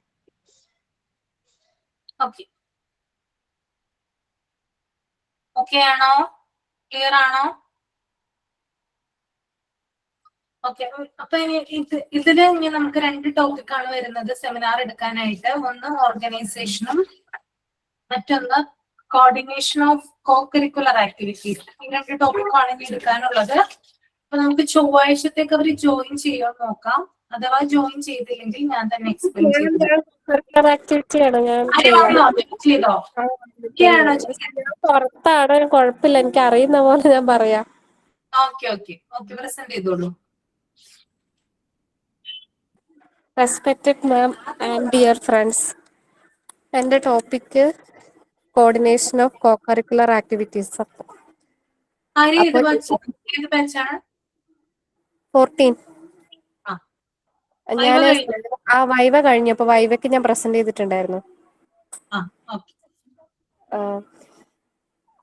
ഞാൻ മലയാളത്തിൽ പറയാം, ഇംഗ്ലീഷ് ഞാൻ വായിച്ചെടുത്തിട്ടില്ല, പുറത്തായി പറഞ്ഞു. എഡ്യൂക്കേഷൻ എന്ന് പറയുന്നത് ഈ പറയുന്ന എന്തെങ്കിലും ടെക്സ്റ്റിനകത്തോ അല്ലെങ്കിൽ ലൈബ്രറിക്കകത്തോ അങ്ങനെ എന്തെങ്കിലും ബുക്സ് റെഫർ ചെയ്തുകൊണ്ടോ നമുക്ക് കിട്ടുന്നതല്ല എഡ്യൂക്കേഷൻ എന്ന് പറയുന്ന സാധനം. എഡ്യൂക്കേഷൻ എന്ന് പറയുന്നത് കംപ്ലീറ്റ് ആണെന്നുണ്ടെങ്കിൽ we had another activities, so like co-curricular activities like sports, music, games. അതായത് നമ്മുടെ സ്കൂളുകളിലൊക്കെ NCC, scout and guide, SPC അങ്ങനെയൊക്കെയുള്ള ആക്ടിവിറ്റീസ് ഉണ്ടാവും. സോ അതൊക്കെ എന്ന് പറയുന്നത് നമ്മുടെ ലൈഫിൽ വേണ്ട ഒരു കാര്യമാണ്. സോ അതിനകത്തു നിന്നൊക്കെ നമ്മൾ പഠിക്കേണ്ട ഓരോ സ്കില്ലുകളാണ്. അതായത് നമ്മളുടെ കോൺഫിഡൻസ്, നമ്മളുടെ പഞ്ച്വാലിറ്റി, നമ്മളുടെ ടൈമിങ്, അതേപോലെ തന്നെ നമ്മുടെ ക്രിയേറ്റിവിറ്റി. സോ ഇങ്ങനത്തെയുള്ള കാര്യങ്ങളൊക്കെ നമ്മൾ ഇതിനകത്തുനിന്ന് പഠിക്കുന്നുണ്ട്. സോ സ്പോർട്സ് അല്ലെങ്കിൽ ഈ കോ കരിക്കുലർ ആക്ടിവിറ്റീൻ്റെ മെയിൻ ആയിട്ടുള്ള കാരണം എന്ന് പറയുന്നത് നമ്മൾ എപ്പോഴും രാവിലെ തുടങ്ങി വൈകുന്നേരം വരെ നമ്മൾ പഠിച്ചുകൊണ്ടിരിക്കുകയാണ്. നമ്മൾ വീക്കിലി തന്നെ നമ്മൾ നമ്മൾ 5 days ഫുള്ളായിട്ട് കംപ്ലീറ്റ് ആയിട്ട് നമ്മൾ ഈ സ്റ്റഡിക്ക് വേണ്ടിയിട്ട് നമ്മൾ ചെലവാക്കുകയാണ്. സോ ആ ഒരു ടൈമിങ്ങിന് നമുക്കൊരു റിലാക്സേഷൻ അല്ലെങ്കിൽ നമുക്കൊരു റിലീവ് കിട്ടണം എന്നുണ്ടെങ്കിൽ we have to go to another activities like games. നമുക്ക് ഇഷ്ടമുള്ള കാര്യങ്ങൾ ചെയ്യണം. സോ അങ്ങനെ ഈ പഠിക്കുന്ന വിദ്യാർത്ഥികൾക്ക് ഈ പറയുന്ന സ്ട്രെസ് അനുഭവപ്പെടാതിരിക്കാൻ വേണ്ടിയിട്ടും അവർക്കൊരു മൈൻഡ് റിലാക്സേഷൻ ഉണ്ടാവാൻ വേണ്ടിയിട്ടാണ് ഇതുപോലുള്ള കോ കരിക്കുലർ ആക്ടിവിറ്റീസ് നമ്മൾ കണ്ടക്ട് ചെയ്യുന്നത്. സോ അതെന്ന് പറയുന്നത് കുട്ടികളുടെയും ടീച്ചേഴ്സിന്റെയും ഒരേപോലുള്ള ആക്റ്റീവ് ആയിട്ടുള്ള പാർട്ടിസിപ്പേഷൻ ആണ് നമ്മൾ ഇതിനകത്ത് ഉദ്ദേശിക്കുന്നത്. കാരണം അവരുടെ മൈൻഡ് ആൻഡ് ബോഡി റിലാക്സ് ആവുന്ന സമയമാണ്. അതേപോലെ തന്നെ ഇപ്പൊ ചില കുട്ടികൾക്ക് ഉണ്ടാവും പഠനത്തിൽ കഴിവില്ലാത്ത കുട്ടികളുണ്ടാവും. അതായത് ചില കുട്ടികൾ നല്ലപോലെ പഠിക്കുന്നതായിരിക്കും, പക്ഷെ ചില കുട്ടികൾക്ക് ഇതിനകത്തു നിന്നൊക്കെ വേറിട്ട സ്കില്ലായിരിക്കും അവർക്ക് ഉണ്ടാവുക. സോ അവരുടെ ഈ സ്കില്ല് അല്ലെങ്കിൽ ഈ കഴിവുകളൊക്കെ അവർ പുറത്തെടുക്കുന്നത് ഇതേപോലെ തന്നെ കോ കരിക്കുലർ ആക്ടിവിറ്റീസിലൂടെ ആയിരിക്കും. അപ്പോൾ ചില കുട്ടികൾക്ക് അതിനകത്തായിരിക്കും കഴിവ്. അപ്പൊ അത് നമ്മൾ കണ്ടറിഞ്ഞ് അവർക്ക് വേണ്ടിയിട്ട് ചെയ്യാൻ വേണ്ടിയിട്ട് പറ്റുന്ന ഒരു മേഖല കൂടിയാണ് ഈ കോ കരിക്കുലർ ആക്ടിവിറ്റി എന്ന് പറയുന്നത്. ദെൻ ഈ പറയുന്ന ആക്ടിവിറ്റിയിൽ അതായത് നമ്മൾക്ക് കുട്ടികൾക്കൊരു ബേർഡൻ ആവരുത് എന്നാണ് പറയുന്നത്. കാരണം അവർ സ്റ്റഡീസിനൊപ്പം തന്നെ നമ്മൾ കൊണ്ടുപോകണം. അതായത് ഇവർക്ക് അത് മാത്രമായിട്ട് അല്ലെങ്കിൽ മാത്രമായിട്ടുള്ള ഒരു ഇത് കൊടുക്കരുത്. അല്ലെങ്കിൽ ഈ പഠിച്ചുകൊണ്ടിരിക്കുന്ന സമയത്ത് അവർക്കൊരു സ്ട്രെസ് ഫീൽ ആവാത്ത രീതിയിൽ വേണം കൊടുക്കാൻ. ഇപ്പൊ ഒരു കുട്ടിക്ക് തന്നെ 1 or 2 പരിപാടി മാത്രമാണ് പറ്റുക. അതായത് ഇപ്പൊ 3, 4, 5 പരിപാടിയൊക്കെ ഉണ്ടെന്നുണ്ടെങ്കിൽ അവർക്ക് പാർട്ടിസിപ്പേറ്റ് ചെയ്യാനും അവരുടെ ടൈമിംഗ് കോർഡിനേറ്റ് ചെയ്യാനൊക്കെ അവർക്ക് ഭയങ്കര ബുദ്ധിമുട്ടായിരിക്കും. അപ്പൊ ആ ഒരു രീതിയിലേക്ക് വരുമ്പോൾ അവർ 1 അല്ലെങ്കിൽ 2 കോമ്പറ്റീഷനിലൊക്കെ പങ്കെടുക്കുന്നതായിരിക്കും ഏറ്റവും നല്ല കാര്യം. അതേപോലെ തന്നെ ടീച്ചേഴ്സിനും ഇതിനകത്ത് മുൻകൈ എടുത്ത് അവരെ നല്ല രീതിയിൽ കൊണ്ടുവരാനും അവരെ അതേപോലെ തന്നെ അവർക്ക് ഗൈഡ് കൊടുക്കാനും ഒക്കെ ഗൈഡ് ചെയ്യാനും ഒക്കെ കഴിയണം. ആ ഒരു രീതിയിലായിരിക്കണം. പിന്നെ വേറൊരു കാര്യം പറയുന്നത്, നമ്മൾ ഈ പറയുന്ന ഈ ഒരു കോ കരിക്കുലർ ആക്ടിവിറ്റിനെ ഡെമോക്രാറ്റിക്കലി അപ്രോച്ച് ചെയ്യണം എന്നാണ് പറയുന്നത്. ഡെമോക്രാറ്റിക്കലി അപ്രോച്ച് ചെയ്യാന്ന് പറഞ്ഞു കഴിഞ്ഞിട്ടുണ്ടെങ്കിൽ ഇതൊരു എക്സ്ട്രാ കരിക്കുലർ ആക്ടിവിറ്റി ആണല്ലോ. അപ്പൊ ഇതിന് എക്സ്ട്രാ ആയിട്ടുള്ള എക്സ്പെൻസസ് ഉണ്ടാവും. അതായത് ഒരുപാട് സ്കൂൾ എക്യുപ്മെന്റ്സുകൾ ഉണ്ടാവും, അല്ലെങ്കിൽ ഈ സ്പോർട്സ് ഡേ അല്ലെങ്കിൽ ഇങ്ങനത്തെ ആനുവൽ ഡേക്കൊക്കെ നമ്മൾ വേറെ എക്സ്ട്രാ പൈസ ചെലവാക്കേണ്ട ഒരു കാര്യം ഉണ്ടാവും. അപ്പൊ അതൊക്കെ ഒരു നല്ല രീതിയിൽ അല്ലെങ്കിൽ അധികം എക്സ്പെൻസ് ഇല്ലാത്ത രീതിയിൽ കുട്ടികളുടെ കയ്യിലും നിന്നൊക്കെ ആയിട്ട് ഒരു മിതമായ രീതിയിൽ നല്ല രീതിയിൽ അവർക്ക് ബേർഡൻ ആവാത്ത രീതിയിൽ മുന്നോട്ടേക്ക് കൊണ്ടുപോകണം. ആ ഒരു രീതിയാണ് പറയുന്നത്. പിന്നെ ഈ പറഞ്ഞതുപോലെ തന്നെ എഡ്യൂക്കേഷൻ എന്ന് പറയുന്നത് ഈ ഒരു കാര്യത്തിൽ മാത്രമല്ല, അത് എക്സ്ട്രാ കരിക്കുലർ ആക്ടിവിറ്റിയിലും അല്ലെങ്കിൽ കുട്ടികൾക്ക് കുറച്ചുകൂടി നല്ല രീതിയിൽ പെർഫോം ചെയ്യാനും അതേപോലെ തന്നെ അവർക്ക് ഇതിന് ഒരുപാട് സ്കിൽസ് ഡെവലപ്പ് ചെയ്ത് വരാനൊക്കെ വേണ്ടിയിട്ട് നമ്മളെ കൂടുതലായിട്ട് ഹെൽപ്പ് ചെയ്യുന്ന ഒരു കാര്യം കൂടിയാണ് കോ കരിക്കുലർ ആക്ടിവിറ്റി എന്ന് പറയുന്നത്. സോ മെയിൻ ആയിട്ട് നമ്മൾ ഇതിനകത്ത് നമ്മുടെ ഒരു കോർഡിനേഷൻ എന്ന് പറയുന്ന ഒരു വാക്ക് നമ്മൾ ഇതിനകത്ത് ഉപയോഗിക്കുന്നുണ്ട്. കാരണം നമ്മളിപ്പോൾ എന്ത് ഗെയിം എടുത്തു കഴിഞ്ഞാലും അതൊരു ടീച്ചേഴ്സ് അല്ലെങ്കിൽ സ്റ്റുഡൻസിന്റെ ഒരു കോർഡിനേഷൻ ആണ്. ആ ഒരു കോർഡിനേഷൻ ഇല്ലാന്നുണ്ടെങ്കിൽ may be it will be break അല്ലെ. ഇപ്പൊ ആ ഒരു കോർഡിനേഷൻ ഇല്ലാന്നുണ്ടെങ്കിൽ നമുക്ക് പല പ്രശ്നങ്ങളും ഇപ്പം നമുക്ക് വരും. അതായത് ആ ഒരു പരിപാടി അവതരിക്കുമ്പോൾ അത് ഏറ്റവും നല്ല രീതിയിൽ വരണം എന്നുണ്ടെങ്കിൽ നമുക്ക് എല്ലാവരുടെയും കോർഡിനേഷൻ ആവശ്യമാണ്. സോ ആ ഒരു രീതിയിലൊരു കോർഡിനേഷനും ഇതിന് വേണം എന്നുള്ളതാണ് പറയുന്നത്. ഇനി മെയിൻ ആയിട്ട് ഇതിനകത്ത് വരുന്നതെന്ന് വെച്ചിട്ടുണ്ടെങ്കിൽ അത് കുട്ടികൾക്ക് ബേർഡൻ ആവാത്ത രീതിയിൽ എഡ്യൂക്കേഷൻ എന്ന് പറയുന്ന ആ ഒരു ഇതിന്റെ കൂടെ തന്നെ അവർക്ക് ഒരു എക്സ്ട്രാ ഒരു പ്ലസ് പോയിന്റ് അല്ലെങ്കിൽ എക്സ്ട്രാ ഒരു സ്കില്ല് കൊടുക്കാൻ വേണ്ടിയിട്ട് കോ കരിക്കുലർ ആക്ടിവിറ്റി ആയി മാറണം എന്നാണ് പറയുന്നത്. Okay, thank you. Okay, very good. Okay, അപ്പൊ ക്ലിയർ ആയെന്ന് വിചാരിക്കുന്നു കേട്ടോ. നെക്സ്റ്റ് ഒരു കുഞ്ഞി ടോപ്പിക് ആണുള്ളത്, ഓർഗനൈസേഷൻ. അത് നമുക്ക് ഞാൻ ഒരാളോട് പറഞ്ഞിട്ടുണ്ടായിരുന്നു, അടുത്ത ക്ലാസ്സിൽ അത് പ്രസന്റ് ചെയ്യുന്നുണ്ടോ എന്ന് നോക്കാം, അല്ലെങ്കിൽ അത് ഞാൻ എക്സ്പ്ലെയിൻ ചെയ്തു തരാം കേട്ടോ. അപ്പൊ ഇനി നമ്മള് കടക്കാനായിട്ട് പോകുന്നത് നമ്മുടെ PGയുടെ ഈ ഒരു 3rd ചാപ്റ്ററിൽ ഇമ്പോർട്ടന്റ് ആയിട്ടുള്ള ടോപ്പിക്കുകളിലേക്കാണ്. അതായത് എക്സാമിന് കൂടുതലായിട്ട് പ്രതീക്ഷിക്കാവുന്ന അല്ലെങ്കിൽ എക്സാമിന് കൂടുതലായിട്ട് വരാവുന്ന ടോപ്പിക്കുകളാണ് നമ്മൾ ഇനി കവർ ചെയ്യാൻ പോകുന്നത് കേട്ടോ. അത് page number 46 practical measures of school management കണ്ടോ നിങ്ങള്? Page number 46 and 47. 47 social service codes വരെ മൈൻഡിൽ റീഡ് ചെയ്യുക. റീഡ് ചെയ്തതിന് ശേഷം തമ്പ് ചെയ്യുക. പിന്നീട് ഞാൻ എക്സ്പ്ലെയിൻ ചെയ്തു തരുന്നതായിരിക്കും കേട്ടോ. അപ്പോ practical measures of school management തുടങ്ങി സോഷ്യൽ സർവീസ് കോഡ്സ് വരെ റീഡ് ചെയ്യുക കേട്ടോ.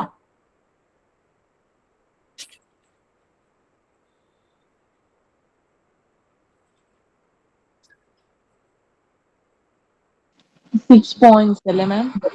പ്രാക്ടിക്കൽ മെഷേഴ്സ് വരെ. അതെ അതെ, practical measures four school management അത് തുടങ്ങി കേട്ടോ.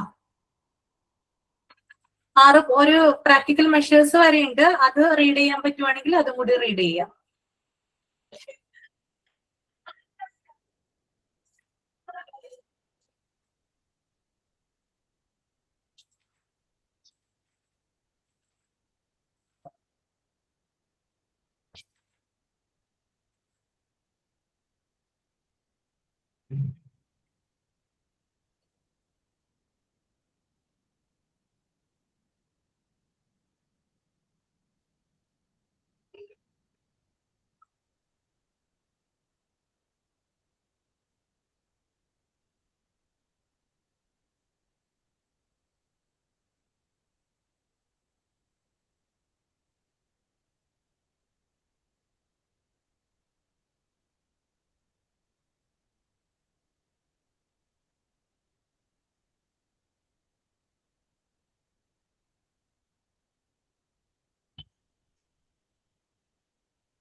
മാം 2:30 വരാണോ ക്ലാസ്?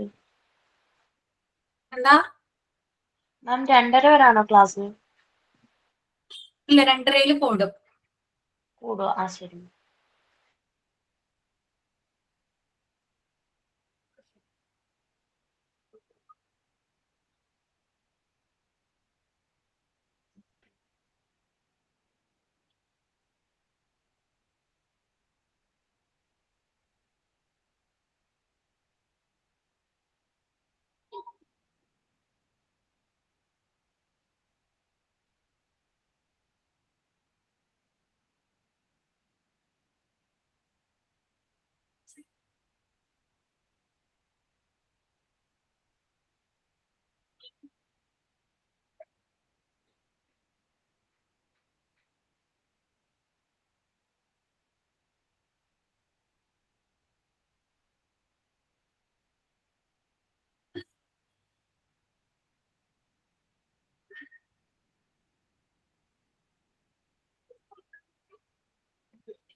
റീഡ് ചെയ്ത് കഴിഞ്ഞോ? ഓക്കെ.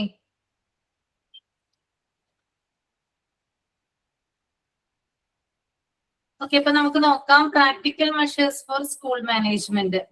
അതായത് ഒരു സ്കൂള് നല്ല നിലയിൽ പ്രവർത്തിക്കണമെങ്കിൽ ചില പ്രാക്ടിക്കൽ മെഷേഴ്സ് അഥവാ പ്രായോഗികമായിട്ടുള്ള നടപടികൾ സ്കൂളിൽ സ്വീകരിക്കേണ്ടതുണ്ട്. ആ പ്രായോഗികമായിട്ടുള്ള നടപടികളെ കുറിച്ചിട്ടാണ് താഴെ കൊടുത്തിരിക്കുന്നത്. അതിൽ ഒന്നെന്ന് പറയുന്നത് സ്റ്റാഫ് കൗൺസിൽ ആണ്, 2 സ്റ്റുഡൻസ് കൗൺസിൽ ഉണ്ട്, 3 സ്റ്റാഫ് മീറ്റിംഗുകൾ ഉണ്ട്, 4 special committee of peoples, 5 social service squads, Then last one, practical measures. Okay. അപ്പൊ ഇതിനെ കുറിച്ചിട്ടൊക്കെ നിങ്ങൾ കേട്ടിട്ടുണ്ടാവുമല്ലോ, ഇല്ലേ? എല്ലാവർക്കും അറിവുള്ള കാര്യങ്ങളൊക്കെയാണ് അല്ലേ? ഒരു തവണയെങ്കിലും കേട്ടിട്ടുണ്ടാവില്ലേ? സ്റ്റാഫ് കൗൺസില്, അതുപോലെ സ്റ്റാഫ് മീറ്റിങ്ങുകള് കേട്ടിട്ടുണ്ടാവും അല്ലെ? ഓക്കെ. അപ്പൊ നമുക്ക് അതിന്റെ ഡീറ്റെയിൽ ആയിട്ടുള്ള എക്സ്പ്ലനേഷനിലേക്ക് പോകാം. അപ്പൊ സ്റ്റാഫ് കൗൺസിൽ ഒരാളൊന്ന് റീഡ് ചെയ്തേ. സൗണ്ടിന് കുറച്ച് പ്രശ്നമുണ്ട്, അതുകൊണ്ടാണ് കേട്ടോ. ഒരാളൊന്ന് റീഡ് ചെയ്യാമോ staff council?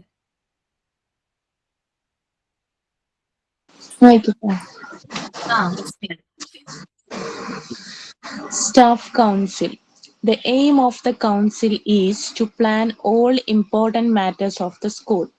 The staff council may be further split up into committees to plan and execute specific tasks.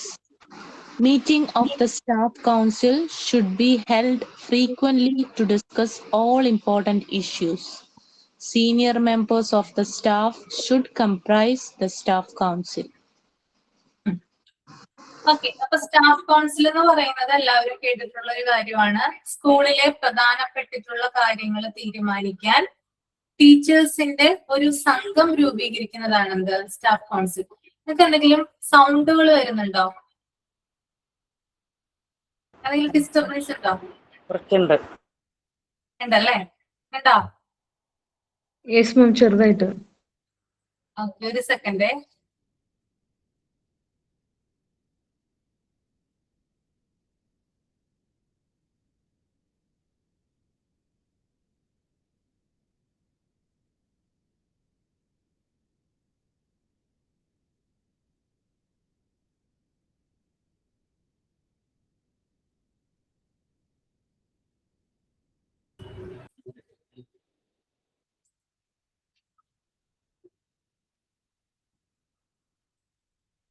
Okay, കുഴപ്പമില്ലല്ലോ. ഓക്കെ ആണോ?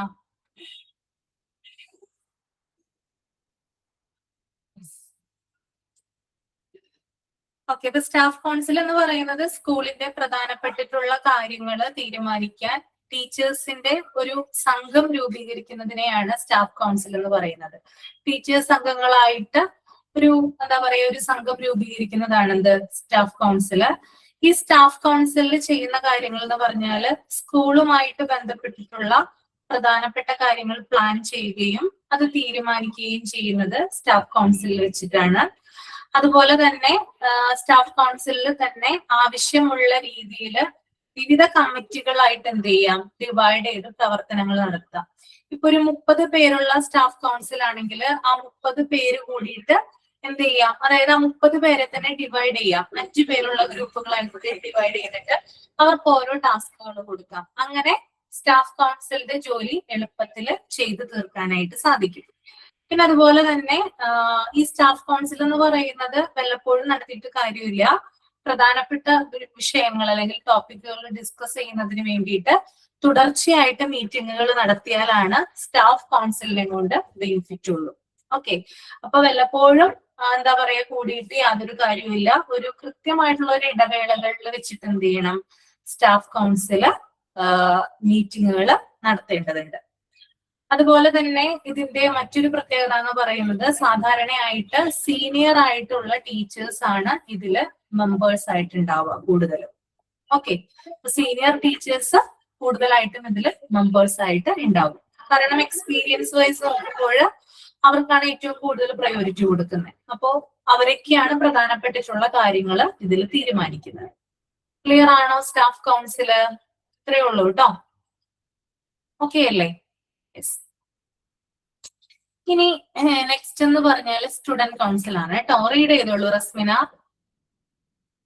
Okay. Students' Council. A students' council consisting of secretaries from different houses, associations, and clubs should form a students' council with the aim of giving the students training in self-government. The student council can be guided and assisted by a staff advisor. Okay. അപ്പൊ student council എന്ന് പറഞ്ഞാല് വിദ്യാർത്ഥികളുടെ ഒരു കൗൺസിലാണ് അല്ലെ. അതായത് സ്കൂളിലെ വിദ്യാർത്ഥികളുടെ അല്ലെങ്കിൽ സ്റ്റുഡൻസിന്റെ പ്രതിനിധികളുണ്ട്, റെപ്രസെന്റേറ്റീവ് ഉണ്ട്. എല്ലാ സ്റ്റുഡൻസും ഇതിനകത്ത് വരില്ല. അതായത് കുട്ടികളുടേതായിട്ടുള്ള അല്ലെങ്കിൽ സ്റ്റുഡൻസിന്റേതായിട്ടുള്ള അവര് തെരഞ്ഞെടുക്കുന്ന ചില റെപ്രസെന്റേറ്റീവ്സ് ഉണ്ടാകും.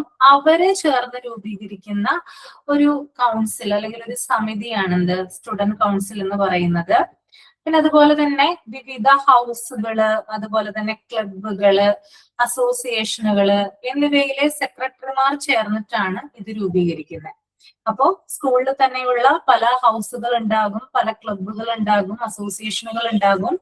അവിടെയുള്ള സെക്രട്ടറിമാർ ചേർന്നിട്ടാണ് ഇത് രൂപീകരിക്കുന്നത്, ഈ ഒരു സ്റ്റുഡന്റ് കൗൺസിലിന് ഫോർമേഷൻ കൊടുക്കുന്നത്. ഓക്കെ.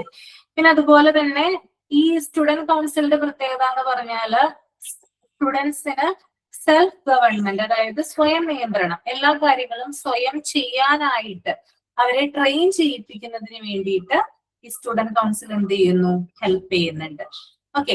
പിന്നെ അതുകൂടാതെ ഒരു സ്റ്റാഫ് അഡ്വൈസർ അല്ലെങ്കിൽ ഒരു അധ്യാപക ഉപദേശകൻ, ആ ഒരു വ്യക്തി ഇവർക്ക് ഇൻസ്ട്രക്ഷൻ കൊടുക്കാനായിട്ട് ഉണ്ടാകുമ്പോഴും. ഓക്കെ. ഒരു സ്റ്റാഫ് അഡ്വൈസർ, അതായത് അധ്യാപകന്റെ ഭാഗത്ത് നിന്നുള്ള ഒരു വ്യക്തി അല്ലെങ്കിൽ അധ്യാപകനായിട്ട് വർക്ക് ചെയ്യുന്ന അല്ലെങ്കിൽ അവരുടെ കൂട്ടത്തിൽ നിന്നുള്ള ഒരു വ്യക്തി ഇവർക്ക് ഈ കുട്ടികൾക്ക് ഉപദേശങ്ങൾ കൊടുക്കാനായിട്ട് എപ്പോഴും കൂടെ ഉണ്ടാവും കേട്ടോ. അപ്പൊ ഇതാണ് എന്ത് സ്റ്റുഡന്റ് കൗൺസിൽ എന്ന് പറയുന്നത്. അപ്പൊ സ്റ്റാഫ് കൗൺസിൽ എന്ന് പറഞ്ഞാല് അവിടെയുള്ള ടീച്ചേഴ്സ് ചേർന്ന് രൂപീകരിക്കുന്ന സമിതിയാണ്.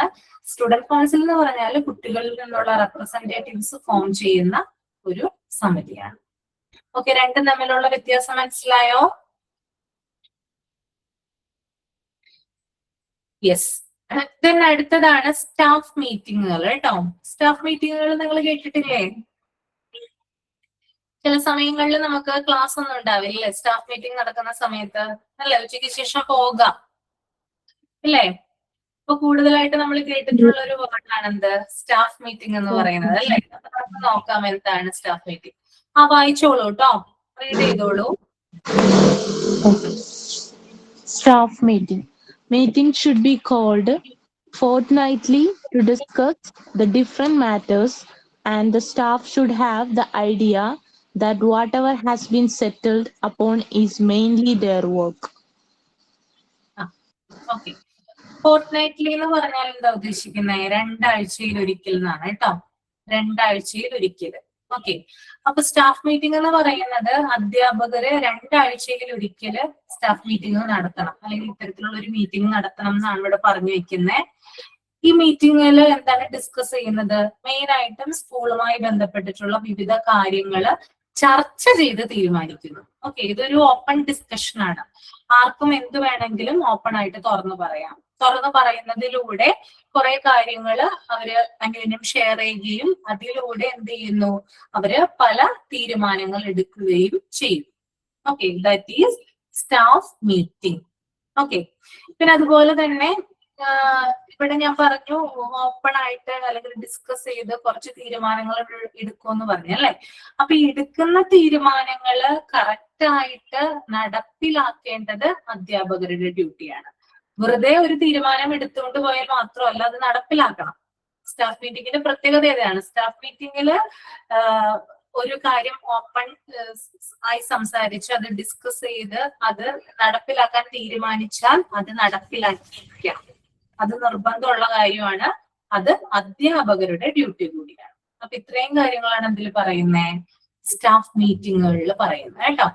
സ്റ്റുഡന്റ് കൗൺസിലിലെ സ്റ്റാഫ് അഡ്വൈസർ എന്ന് പറയുന്നത് സ്റ്റാഫ് അഡ്വൈസർ ടീച്ചർ തന്നെയാണ്. ടീച്ചറിൽ നിന്നുള്ള ഒരാളാണ് സ്റ്റാഫ് അഡ്വൈസർ. അദ്ദേഹത്തെ കുട്ടികൾക്ക് ഉപദേശം നൽകാനായിട്ട് നിർത്തിയിരിക്കുന്നു എന്ന് മാത്രമാണ് ഉദ്ദേശിക്കുന്നത് കേട്ടോ. അല്ലാണ്ട് പ്രത്യേക പോസ്റ്റോ കാര്യങ്ങളോ ഒന്നും തന്നെയല്ല. ചിലപ്പോൾ അത് പി ടി മാഷ് ആകാം, അല്ലെങ്കിൽ കെമിസ്ട്രി ടീച്ചർ ആകാം, ആരുമാകാം. ടീച്ചറിൽ നിന്നുള്ളൊരു നമ്മള് ഒരു സ്കൂളില് യുവജനോത്സവമോ അങ്ങനെ എന്തെങ്കിലും വരുമ്പോ നമുക്ക് ഹൗസ് ആയിട്ട് ഓരോ house, green house, yellow house, red house, ഇങ്ങനെ ഹൗസസ് ആയിട്ട് തിരിക്കാറില്ലേ. അപ്പൊ ആ ഓരോ ഹൗസസിനും ഒരു ഗേളിനൊരു ഹെഡ് ഉണ്ടാവും, ബോയ്ക്ക് ഒരു ഹെഡ് ഉണ്ടാവും, ഓരോ ഹൗസിനും ഉണ്ടാവും. അപ്പൊ ഈ ഓരോ ഹൗസിന്റെയും ഗേൾ ഹെഡ് ആൻഡ് ബോയ് ഹെഡിനെ കൺട്രോൾ ചെയ്യുന്ന ഓരോ ടീച്ചേഴ്സ് ഓരോ ഹൗസിനും ഉണ്ടാവും. അതായിരിക്കും ഈ സ്റ്റാഫ് അഡ്വൈസർ ആയിട്ട് ഉദ്ദേശിക്കുന്നത് അല്ലെ. അതെ അതെ. കൺട്രോൾ ചെയ്യാനായിട്ട്, അതായത് ടീച്ചേഴ്സിൽ നിന്നുള്ളത് ഏത് ആർക്ക് വേണമെങ്കിലും ഡ്യൂട്ടി കൊടുക്കാം. ഓക്കെ, ഏത് ടീച്ചറിന് വേണമെങ്കിലും ഡ്യൂട്ടി കൊടുക്കാം കേട്ടോ. ഓക്കെ, അടുത്തതാണ് special committee of peoples. Read ചെയ്തോളൂ കേട്ടോ. ഞാൻ തന്നെയല്ലേ മാം? വേറെ ആരെങ്കിലും റീഡ് ചെയ്യൂ? Okay, ma'am. Special committee pupils. In addition to the student council, special committees should be termed, duly elected by the pupils to carry out specific duties and organize special activities for maintaining discipline, organizing debates, dramatics exhibitions, flower shows, literary societies, music concerts, etc. Okay, അതായത് നമ്മൾ നേരത്തെ student council നോക്കിയിട്ടുണ്ടായിരുന്നു അല്ലെ. Student council പോലെ തന്നെ വിദ്യാർത്ഥികൾക്ക് വേണ്ടിയിട്ട് മറ്റു ചില കമ്മിറ്റികളും കൂടി ഉണ്ട്. ഇത് എന്ന് പറഞ്ഞാല് അതായത് സ്റ്റുഡന്റ് കൗൺസിലിനോട് ചേർന്ന് തന്നെ പ്രവർത്തിക്കുന്ന പ്രത്യേകമായിട്ടുള്ള കമ്മിറ്റികളാണ്. ഈ സ്പെഷ്യൽ ആയിട്ടുള്ള കമ്മിറ്റിയുടെ റെസ്പോൺസിബിലിറ്റി എന്ന് പറയുന്നത് സ്കൂളില് ഡിസിപ്ലിൻ മെയിൻറ്റെയിൻ ചെയ്യുക, അതുപോലെ തന്നെ പലതരത്തിലുള്ള ഡിബേറ്റ്സ്, വാദപ്രതിവാദങ്ങൾ സംഘടിപ്പിക്കുക, പിന്നെ ഡ്രമാറ്റിക്സ് നാടകങ്ങൾ സംഘടിപ്പിക്കുക, എക്സിബിഷൻ പ്രദർശനങ്ങൾ സംഘടിപ്പിക്കുക അല്ലേ. നമ്മൾ സ്കൂളിലൊക്കെ എക്സിബിഷൻസ് കാണാറുണ്ട് അല്ലേ. അതിനെയൊക്കെ നേതൃത്വം കൊടുക്കാനായിട്ട് ചില കുട്ടികൾ ഉണ്ടാവും അല്ലേ. അപ്പൊ അത് അവരെവിടെ നിന്ന് വരുന്നതാ? അവര് സ്റ്റുഡന്റ് കൗൺസിലിനോട് ചേർന്ന് പ്രവർത്തിക്കുന്ന സ്പെഷ്യൽ കമ്മിറ്റിയിൽ നിന്നുള്ള റെപ്രസെന്റേറ്റീവ്സ് ആണ്. ഓക്കെ, അപ്പോ ഇത്തരത്തില് എന്താ പറയാ എക്സിബിഷൻസ് കണ്ടക്ട് ചെയ്യിപ്പിക്കുക, അതുപോലെ തന്നെ ഫ്ലവർ ഷോസ്. ഓക്കെ അല്ലെ, പൂക്കളുടെ മേളയൊക്കെ നടക്കുക, ഫ്ലവർ ഷോ നടക്കാറില്ലേ ചില സ്കൂളുകളിലൊക്കെ അല്ലേ. ഫ്ലവർ ഷോ അതും ഇതിൽ വരുന്നതാണ്. പിന്നെ അതുപോലെ തന്നെ ലിറ്റററി സൊസൈറ്റീസ്, അതായത് ലിറ്റററി ആയിട്ട് ബന്ധപ്പെട്ട് സാഹിത്യവുമായി ബന്ധപ്പെട്ടിട്ടുള്ള ചില കാര്യങ്ങള് നടപ്പിലാക്കുന്നത്. പിന്നെ മ്യൂസിക് കൺസേർട്സ്, ഫുഡ് ഫെയർ ഒക്കെ നടക്കാറുണ്ട്. ഡ്യൂട്ടി ആണോ ഡൂലി? ഫസ്റ്റ് സെന്റൻസ് ആ ഒരു സെന്റൻസ് ഇല്ലേ, അതില് ഡ്യൂലി DULY ഡ്യൂട്ടി ആണോ ഉദ്ദേശിക്കുന്നത്? ഏത് സെന്റൻസ് ആണ്? സോഷ്യൽ കമ്മിറ്റി ഓഫ് പീപ്പിൾസിൽ in addition to the student council special committee should be tamped കഴിഞ്ഞിട്ടെന്ന് വരുന്ന DULY എന്ന് കൊടുത്തിട്ടുണ്ട്. അത് ഡ്യൂലി ആണോ അല്ലെ ഡ്യൂട്ടി ആണോ? ഡ്യൂട്ടി ആണ് കേട്ടോ, ഡ്യൂട്ടി. ഓക്കെ, പിന്നെ അതുപോലെ തന്നെ സംഗീത പരിപാടികൾ, മ്യൂസിക് കൺസേർട്സ്, ഇതൊക്കെ സംഘടിപ്പിക്കുന്നതാണ് അവരുടെ പ്രധാനപ്പെട്ട ഡ്യൂട്ടി എന്ന് പറയുന്നത്. ഓക്കെ, അപ്പൊ സ്റ്റുഡന്റ് കൗൺസിലിനോട് തന്നെ ചേർന്ന് പ്രവർത്തിക്കുന്ന സ്പെഷ്യൽ കമ്മിറ്റിയിലെ സ്റ്റുഡൻസിന്റെ റെപ്രസെന്റേറ്റീവ്സ് ആണ് ഇത്തരത്തിലുള്ള പരിപാടികൾ സ്കൂളിൽ സംഘടിപ്പിക്കുന്നത്. ക്ലിയർ ആണോ? നിങ്ങൾ കണ്ടിട്ടുണ്ടാവും, നിങ്ങൾ പഠിക്കുന്ന സമയത്തൊക്കെ ഉണ്ടായിട്ടുണ്ടാവും ഇങ്ങനെയുള്ള കുട്ടികളൊക്കെ. അതിന് പ്രത്യേകമായിട്ട് ചിലപ്പോൾ നമുക്ക് അറിയുന്നുണ്ടാവില്ല, അത് നമുക്ക് അത്ര വിവരമില്ലല്ലോ ചിന്തിക്കാനായിട്ട്. നമ്മൾക്ക് ചിലപ്പോൾ അറിയുന്നുണ്ടാവില്ല. സത്യമാണ് ഞാൻ പറയുന്നത്. നമ്മൾ നോക്കുമ്പോ ആ കുട്ടിക്ക് മാത്രം എപ്പോഴും റെസ്പോൺസിബിലിറ്റി കൊടുക്കുന്നത്, അവൻ നല്ലോണം പഠിക്കുന്നവനായിരിക്കാം. പക്ഷെ അങ്ങനെ ഒന്നുമില്ല കേട്ടോ. പഠിക്കുന്ന കുട്ടികൾക്ക് മാത്രമൊന്നുമല്ല കൊടുക്കുന്നത്, അല്ലാതെ ചില സ്പെസിഫിക് ആയിട്ടുള്ള ഫീൽഡിൽ നല്ല രീതിയിൽ നല്ല പെർഫോമൻസ് കാഴ്ചവെക്കുന്ന കുട്ടികൾക്ക് ഇങ്ങനെയുള്ള റെസ്പോൺസിബിലിറ്റി കൊടുക്കാറുണ്ട്. പഠിക്കാത്ത കുട്ടികൾക്കും കൊടുക്കാറുണ്ട്. അവർക്ക് അതിന് പ്രത്യേകമായിട്ടുള്ള ഒരു കഴിവുണ്ടാകും, അതുകൊണ്ടാണ് അങ്ങനെ കൊടുക്കുന്നത്. അപ്പോൾ ഇങ്ങനെയുള്ള കുട്ടികളാണ് ഈ കമ്മിറ്റിയിൽ നിന്നുള്ള ആളുകൾ എന്ന് പറയുന്നത് കേട്ടോ. ഓക്കെ, നെക്സ്റ്റ് വൺ എന്ന് പറയുന്നത് സോഷ്യൽ സർവീസ് സ്ക്വാഡ്സ് ആണ്. ലവ്ലി റീഡ് ചെയ്യാമോ? Okay, ma'am. Social service squads. Such squads can render services in the form of laying roads, arranging committee functions, cleanliness campaigns in the neighborhood, literary campaigns, helping the sick, looking after the families of the journers, collection of national defense funds, etc.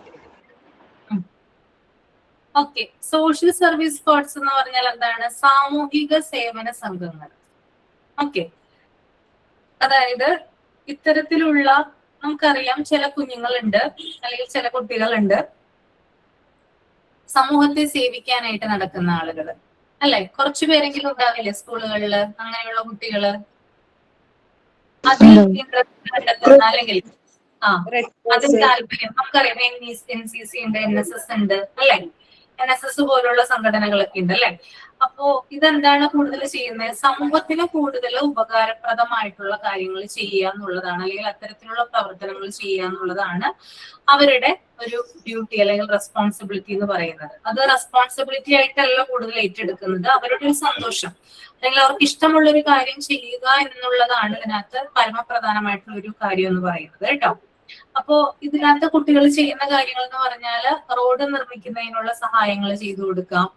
Okay, road നിർമ്മാണത്തിലുള്ള സഹായങ്ങൾ ചെയ്യാം. പിന്നെ ചില പരിപാടികൾ സംഘടിപ്പിക്കാം, അല്ലെ? ഇപ്പൊ ക്യാമ്പയിനൊക്കെ, ഹെൽത്തുമായി ബന്ധപ്പെട്ടിട്ടുള്ള campaign ഒക്കെ സംഘടിപ്പിക്കാം. പിന്നെ അതുപോലെ തന്നെ നമ്മുടെ എൻവയൺമെന്റ് ശുചിയാക്കുന്നതുമായി ബന്ധപ്പെട്ട്, ക്ലീൻ ആക്കുന്നതുമായി ബന്ധപ്പെട്ടുള്ള ക്യാമ്പയിൻ. പിന്നെ ലിറ്ററസി പ്രവർത്തനങ്ങൾ, സാക്ഷരതാ പ്രവർത്തനങ്ങള്, അതുപോലെ തന്നെ രോഗികളെ സഹായിക്കല്, പിന്നെ സൈനികരുടെ, മരിച്ചു പോയിട്ടുള്ള ജവാന്മാരുടെ കുടുംബങ്ങളെ സഹായിക്കുക, പിന്നെ ദേശീയ പ്രതിരോധ ഫണ്ടിലേക്ക് സഹായം ശേഖരിക്കുക. ഓക്കെ, നമ്മുടെ ഡിഫൻസുമായി ബന്ധപ്പെട്ടിട്ട് അല്ലെങ്കിൽ നമ്മുടെ നാഷണൽ എന്തെങ്കിലും ആവശ്യങ്ങളൊക്കെ ആയി ബന്ധപ്പെട്ടിട്ട് ഫണ്ടുകൾ കളക്ട് ചെയ്യുക, അല്ലെ? ചില കുട്ടികൾ നമ്മൾ കാണാറില്ല, അല്ലെ? കോളേജ് സ്റ്റുഡൻസ് ആയാലും സ്കൂളിൽ പഠിക്കുന്ന ചിലവര് ബക്കറ്റുമായിട്ടൊക്കെ പുറത്തിറങ്ങി ഫണ്ട് കളക്ട് ചെയ്യുന്നത് കാണാം, സ്പെസിഫിക് ആയിട്ടുള്ള ആവശ്യങ്ങൾക്ക് വേണ്ടിയിട്ട്. അപ്പോൾ ഇത്തരത്തിലുള്ള ആളുകൾ എന്ന് പറഞ്ഞാൽ അത് സോഷ്യൽ സർവീസ് കോഴ്സിന്റെ ഭാഗമായിട്ട് പ്രവർത്തിക്കുന്ന കുട്ടികളാണ്. ഓക്കെ ആണോ? ഇത്രയും കാര്യങ്ങളാണ് ഇതിൽ പറയുന്നത് കേട്ടോ. ഇനി ഒരു പോയിന്റും കൂടി ഉണ്ട്, പ്രാക്ടിക്കൽ മെഷേഴ്സ് ആണ്. അത് നമ്മൾ ഇപ്പോൾ ഡിസ്കസ് ചെയ്ത കാര്യങ്ങൾ തന്നെയാണ് കേട്ടോ. എന്തൊക്കെയാണ്? Staff councillor, student counsellor, staff meeting, അതൊക്കെ തന്നെയാണ് പ്രാക്ടിക്കൽ മെഷേഴ്സിൽ വരുന്നത്. മനസ്സിലായല്ലോ എല്ലാവർക്കും? പിന്നെ അടുത്തത് നിങ്ങൾ റീഡ് ചെയ്തോളൂ കേട്ടോ. സ്കൂൾ റെക്കോർഡ്സ് റീഡ് ചെയ്യാ. ഇവിടെ കുരിശിന്റെ വഴിയുണ്ട്, ഞാൻ ആയിക്കോട്ടെ. അതാ ഞാൻ ചോദിച്ചു എത്ര മണി വരെ ആവുമെന്ന്. വെക്കുള്ളൂ കേട്ടോ. റെക്കോർഡ് ക്ലാസ് കണ്ടാൽ മതി. ശരി, താങ്ക് യു. ഓക്കെ,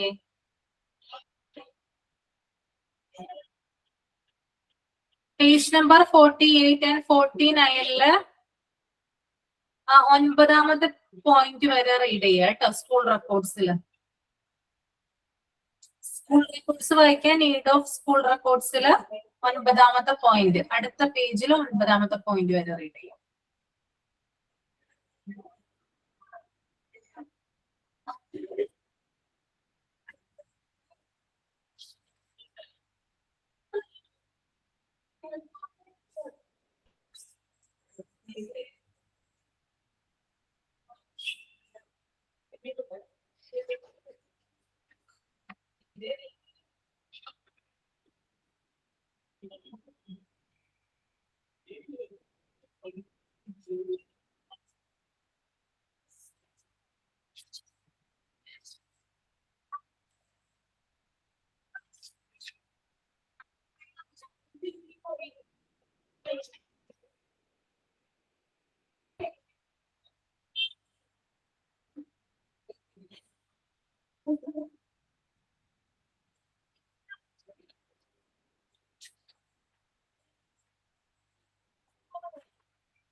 ഓക്കെ, കഴിഞ്ഞു.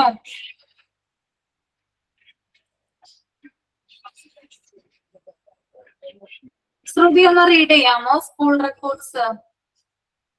Yes, ma'am. School records. Every school carries records and registers which facilitates to know its origin, its growth and development, its progress and efficiency at different periods, its achievements and usefulness. Therefore, maintenance of school records and register are very important in educational management.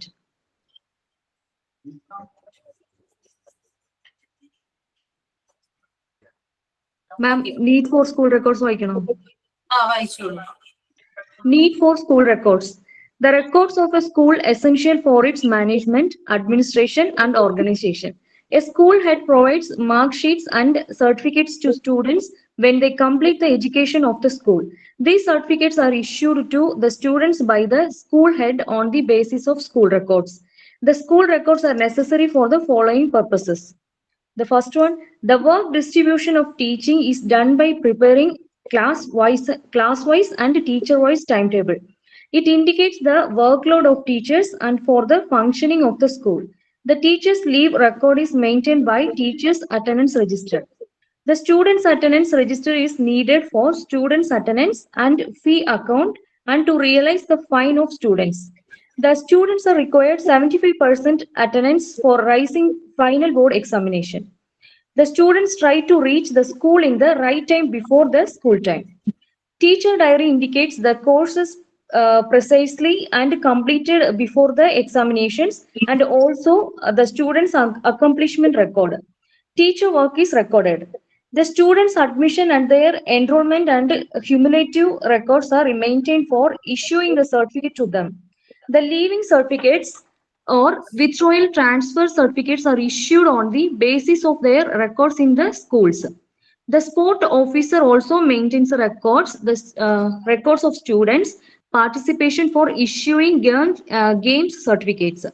The library keeps daily issuing books and returning books of each and every student and teacher. The stock register of a school maintains record of furniture, books, machinery, and other equipments for the school. The correspondence made to state and district education authorities is essential for reminding and replying to the queries. The cash book register is abetted daily income and expenditure. The salary register and finances are kept for the school budget, etc. Okay, ma'am. Okay, thank U. അപ്പൊ school records എന്ന് പറയാൻ നമുക്കറിയാം അല്ലെ, എല്ലാ സ്കൂളുകളിലും റെക്കോർഡുകൾ keep ചെയ്യുന്നില്ലേ അല്ലേ? ഓക്കെ, ഇപ്പൊ നമുക്കറിയാം സ്കൂൾ റെക്കോർഡ് ഉണ്ടാവും. അതിന് പുറമെ കമ്പ്യൂട്ടറിൽ നമ്മൾ വിവരങ്ങൾ എൻ്റർ ചെയ്ത് വെക്കാറുണ്ട് അല്ലെ? അതായത് എന്തെങ്കിലും ഒന്ന് നഷ്ടപ്പെട്ട് കഴിഞ്ഞാൽ അത് ഉടനടി റിക്കവർ ചെയ്യുന്നതിന് വേണ്ടിയിട്ടാണ് എന്ത് ചെയ്യുന്നത്, കമ്പ്യൂട്ടർ സിസ്റ്റത്തിൽ നമ്മൾ ഫീഡ് ചെയ്ത് വെക്കുന്നത് എല്ലാവരും. ഓക്കെ, പക്ഷെ എന്നിരുന്നാലും എല്ലാ സ്കൂളുകളിലും റെക്കോർഡ് ഉണ്ടാകും. ഓക്കെ, അപ്പൊ എന്താണ് സ്കൂൾ റെക്കോർഡ് നമുക്ക് നോക്കാം. അപ്പൊ ഞാൻ ഇനി അത് വായിക്കുന്നില്ല, ശ്രുതി ഇവിടെ വായിച്ചു കഴിഞ്ഞതാണ്. അതിന്റെ എക്സ്പ്ലനേഷൻ പറയാം. ഓരോ സ്കൂളിലും അതിൻ്റെതായിട്ടുള്ള ഒരു എന്താ പറയാ ഉത്ഭവം ഉണ്ട് അല്ലെ? എല്ലാ സ്കൂളുകളും ഒരേ സമയത്ത് തന്നെയാണോ ഉണ്ടായി വന്നിട്ടുള്ളത്? പല സമയത്തായിട്ടായിരിക്കില്ലേ? നമ്മുടെ നാട്ടിൽ തന്നെ പഴയ സ്കൂളുകളുണ്ട് അല്ലെ, കുറെ വർഷം പഴക്കമുള്ള സ്കൂളുകളുണ്ട്, ഇടക്കാലത്ത് വെച്ച് വന്ന സ്കൂളുകളുണ്ട്, പുതുതായിട്ട് വന്നിട്ടുള്ള സ്കൂളുകളുണ്ട് അല്ലെ? അപ്പൊ ഓരോ സ്കൂളിന്റെയും അതിന്റെ ഉത്ഭവം, അതിന്റെ ഒറിജിൻ എവിടെയാണ്, അല്ലെങ്കിൽ എന്താണ് അത് ഫോം ചെയ്തത്, അതിന്റെ വികസനം, അതിന്റെ ഡെവലപ്മെന്റ് എങ്ങനെയാണ്, അതിന്റെ നിങ്ങൾക്ക് സൗണ്ട് ഡിസ്റ്റർബൻസ് വരുന്നുണ്ടോ? ഉണ്ടെങ്കിൽ പറയാ കേട്ടോ. ഇല്ല, കുഴപ്പമില്ല അല്ലെ? ഓക്കെ. അപ്പോ എന്താ പറയാ, ഓരോ സ്കൂളിന്റെയും ഒറിജിൻ എപ്പോഴാണ്, അത് ഫോം ചെയ്തതെന്നാണ്, അതിന്റെ വികസനം, അതിന്റെ ഡെവലപ്മെന്റ് എങ്ങനെയായിരുന്നു, ഓരോ വർഷവും അതിന്റെ ഡെവലപ്മെന്റ് എങ്ങനെയായിരുന്നു, അതിന്റെ പുരോഗതി അഥവാ പ്രോഗ്രസ് എങ്ങനെയാണ്, അതിന്റെ പ്രവർത്തനങ്ങൾ എന്തൊക്കെയാണ്, വളർച്ച എന്തൊക്കെയാണ്, ഇതൊക്കെ മനസ്സിലാക്കുന്നതിന് വേണ്ടിയിട്ടാണ് എന്ത് ചെയ്യുന്നത്, സ്കൂളില് വിവിധ റെക്കോർഡുകളും രജിസ്റ്ററുകളും സൂക്ഷിക്കുന്നത്. ഓക്കെ. അപ്പോ ഒരു ഫോർ എക്സാമ്പിൾ പറയുകയാണെങ്കിൽ 1930 ഫോം ചെയ്ത ഒരു 1930 ഫോം ചെയ്ത ഒരു സ്കൂള്, ആ സ്കൂളിന്റെ റെക്കോർഡുകൾ ഇപ്പോഴും അവിടെ സൂക്ഷിച്ചിട്ടുണ്ടാവോ? ഉണ്ടാവും, തീർച്ചയായിട്ടും ഉണ്ടാവും അല്ലെ? അപ്പോ 1930 തുടങ്ങി ഇവിടെ ഇപ്പൊ നിൽക്കുന്നത് 2026 വരെയാണ്. ചില ആളുകൾ, അന്ന് ഉണ്ടായിരുന്ന ആളുകൾ ഇപ്പൊ ജീവിച്ചിരിക്കണമെന്നില്ല അല്ലെ? കുറെ പേരൊക്കെ മരിച്ചു പോയിട്ടുണ്ടാവാം, കുറെ പേരൊക്കെ സ്ഥലം മാറി പോയിട്ടുണ്ടാകാം അല്ലെ? പക്ഷെ അവരൊക്കെ പോയിട്ടുണ്ടെങ്കിൽ കൂടിയും ആ സ്കൂളിനെ കുറിച്ച് നമ്മൾക്ക് അറിയുന്നതിന് വേണ്ടിയിട്ട്, ആ സ്കൂൾ എന്നാണ് ഫോം ചെയ്തത്, ആരാണത് ഫോം ചെയ്തത്, എന്തായിരുന്നു അന്നത്തെ പ്രവർത്തനങ്ങൾ, എന്തായിരുന്നു അന്നത്തെ ഡെവലപ്മെന്റുകൾ, ഇതൊക്കെ അറിയുന്നതിന് വേണ്ടിയിട്ട് അന്ന് തുടങ്ങി ഇന്ന് വരെയുള്ള റെക്കോർഡുകൾ അവിടെ സൂക്ഷിച്ചിട്ടുണ്ടാകും, സ്കൂളിൽ സൂക്ഷിച്ചിട്ടുണ്ടാകും. അപ്പൊ ഒരു സ്കൂളിനെ കുറിച്ച് മൊത്തത്തിൽ അറിയുന്നതിന് വേണ്ടിയിട്ടാണ് എന്ത് ചെയ്യുന്നത്, സ്കൂളില് റെക്കോർഡുകളും രജിസ്റ്ററുകളും സൂക്ഷിക്കുന്നത്. ഓക്കെ. അപ്പൊ ഒരു സ്കൂളിന്റെ പ്രോഗ്രസ് അല്ലെങ്കിൽ പുരോഗതി അല്ലെങ്കിൽ അതിന്റെ പ്രവർത്തനങ്ങൾ എന്തൊക്കെയാണ്, ഇതൊക്കെ ഇവാലുവേറ്റ് ചെയ്യാനായിട്ട് സ്കൂൾ റെക്കോർഡുകളാണ് നമ്മളെ സഹായിക്കുന്നത്. പുറത്തുനിന്ന് ഒരാൾ വന്നു എന്ന് വിചാരിക്കുക, ഫോർ എക്സാമ്പിൾ ഇൻസ്പെക്ഷന് വേണ്ടിയിട്ട് ഒരാൾ വന്നു എന്ന് വിചാരിക്കുക. അയാള് പ്രധാനമായിട്ടും പരിശോധിക്കുന്നത് രേഖകളാണ് അല്ലെ? നമ്മളോട് കുശലാന്വേഷിക്കുകയല്ല ചെയ്യുന്നത് അല്ലെ? നമ്മള് ടീച്ചറായിട്ട് അവിടെ വർക്ക് ചെയ്യുവാണെങ്കിൽ നമ്മളോട് തീർച്ചയായിട്ടും അവർ ക്വസ്റ്റ്യൻ ചോദിക്കും. പക്ഷെ അതിനേക്കാൾ ഉപരി അവർക്ക് കാണേണ്ടത് രേഖകളാണ്. അപ്പൊ രേഖകളാണ് അവരോട് പറയുന്നത് ആ സ്കൂൾ എങ്ങനെയാണ് പ്രവർത്തിക്കുന്നത്. അപ്പൊ ഇത്തരത്തില് പുറത്തു നിന്നുള്ള ഒരാൾക്ക് ആ ഒരു സ്കൂളിനെ ഇവാലുവേറ്റ് ചെയ്യുന്നതിന് വേണ്ടിയിട്ട് സ്കൂൾ റെക്കോർഡുകൾ നിർബന്ധമാണ്. ഓക്കെ. അപ്പോ എല്ലാത്തരം ഏതൊരു സ്കൂളിനായാലും സ്കൂൾ റെക്കോർഡുകൾ അല്ലെങ്കിൽ സ്കൂൾ രജിസ്റ്റർ എന്ന് പറയുന്നത് വളരെ വളരെ ഇമ്പോർട്ടന്റ് ആയിട്ടുള്ള ഒരു കാര്യം തന്നെയാണ്. ഓക്കെ, ക്ലിയർ ആണോ പറഞ്ഞത്? മാം, പുറത്തുനിന്നുള്ള ആൾക്ക് മാത്രമല്ല സ്കൂളിലുള്ളവർക്ക് തന്നെ അവരുടെ ഗ്രാഫ് ചെക്ക് ചെയ്യാനും ഈ സ്കൂൾ റെക്കോർഡ്സ് നല്ലതല്ലേ മാം? എത്രത്തോളം പുരോഗതി ഉണ്ട്, ഇംപ്രൂവ്മെന്റ് ആണ്. അകത്തുള്ള ആളുകൾക്കും നല്ലതാണ്, പുറത്തു നിന്നുള്ള ആളുകൾക്കും നല്ലതാണ്. പിന്നെ നമ്മളിത് സൂക്ഷിക്കുന്ന എക്സ്റ്റേണൽ എൻക്വയറിക്കാണ് കൂടുതലായിട്ട് സ്കൂൾ റെക്കോർഡുകൾ യൂസ് ചെയ്യുന്നത്. പുറത്തുനിന്ന് ഒരാൾ വന്നു കഴിയുമ്പോൾ അവർക്ക് കൂടുതൽ ആ പ്രൂഫ് ആയിട്ട് കാണിച്ചു കൊടുക്കുന്നതിന് വേണ്ടിയിട്ടാണ് കൂടുതലായിട്ട് യൂസ് ചെയ്യുന്നത് കേട്ടോ. ഓക്കെ. അപ്പൊ ഇതാണ് സ്കൂൾ റെക്കോർഡിന്റെ ഒരു ഇൻട്രൊഡക്ഷൻ എന്ന് പറയുന്നത്. ഇനി അടുത്തത് നമുക്ക് നോക്കാം, എന്താണ് സ്കൂൾ റെക്കോർഡിന്റെ ആവശ്യം എന്താണെന്ന് നോക്കാം. The records of a school essential for its management, administration, and organization. A school head provides mark sheet and certificates to students when they complete the education of the school. So these certificates are issued to the students by the school head on the basis of school records. The school records are necessary for the following purpose. അതായത് ഒരു school record എന്ന് പറയുമ്പോൾ അത് school management, school administration, school organisation ഒക്കെ help ചെയ്യുന്ന ഒന്നാണ്.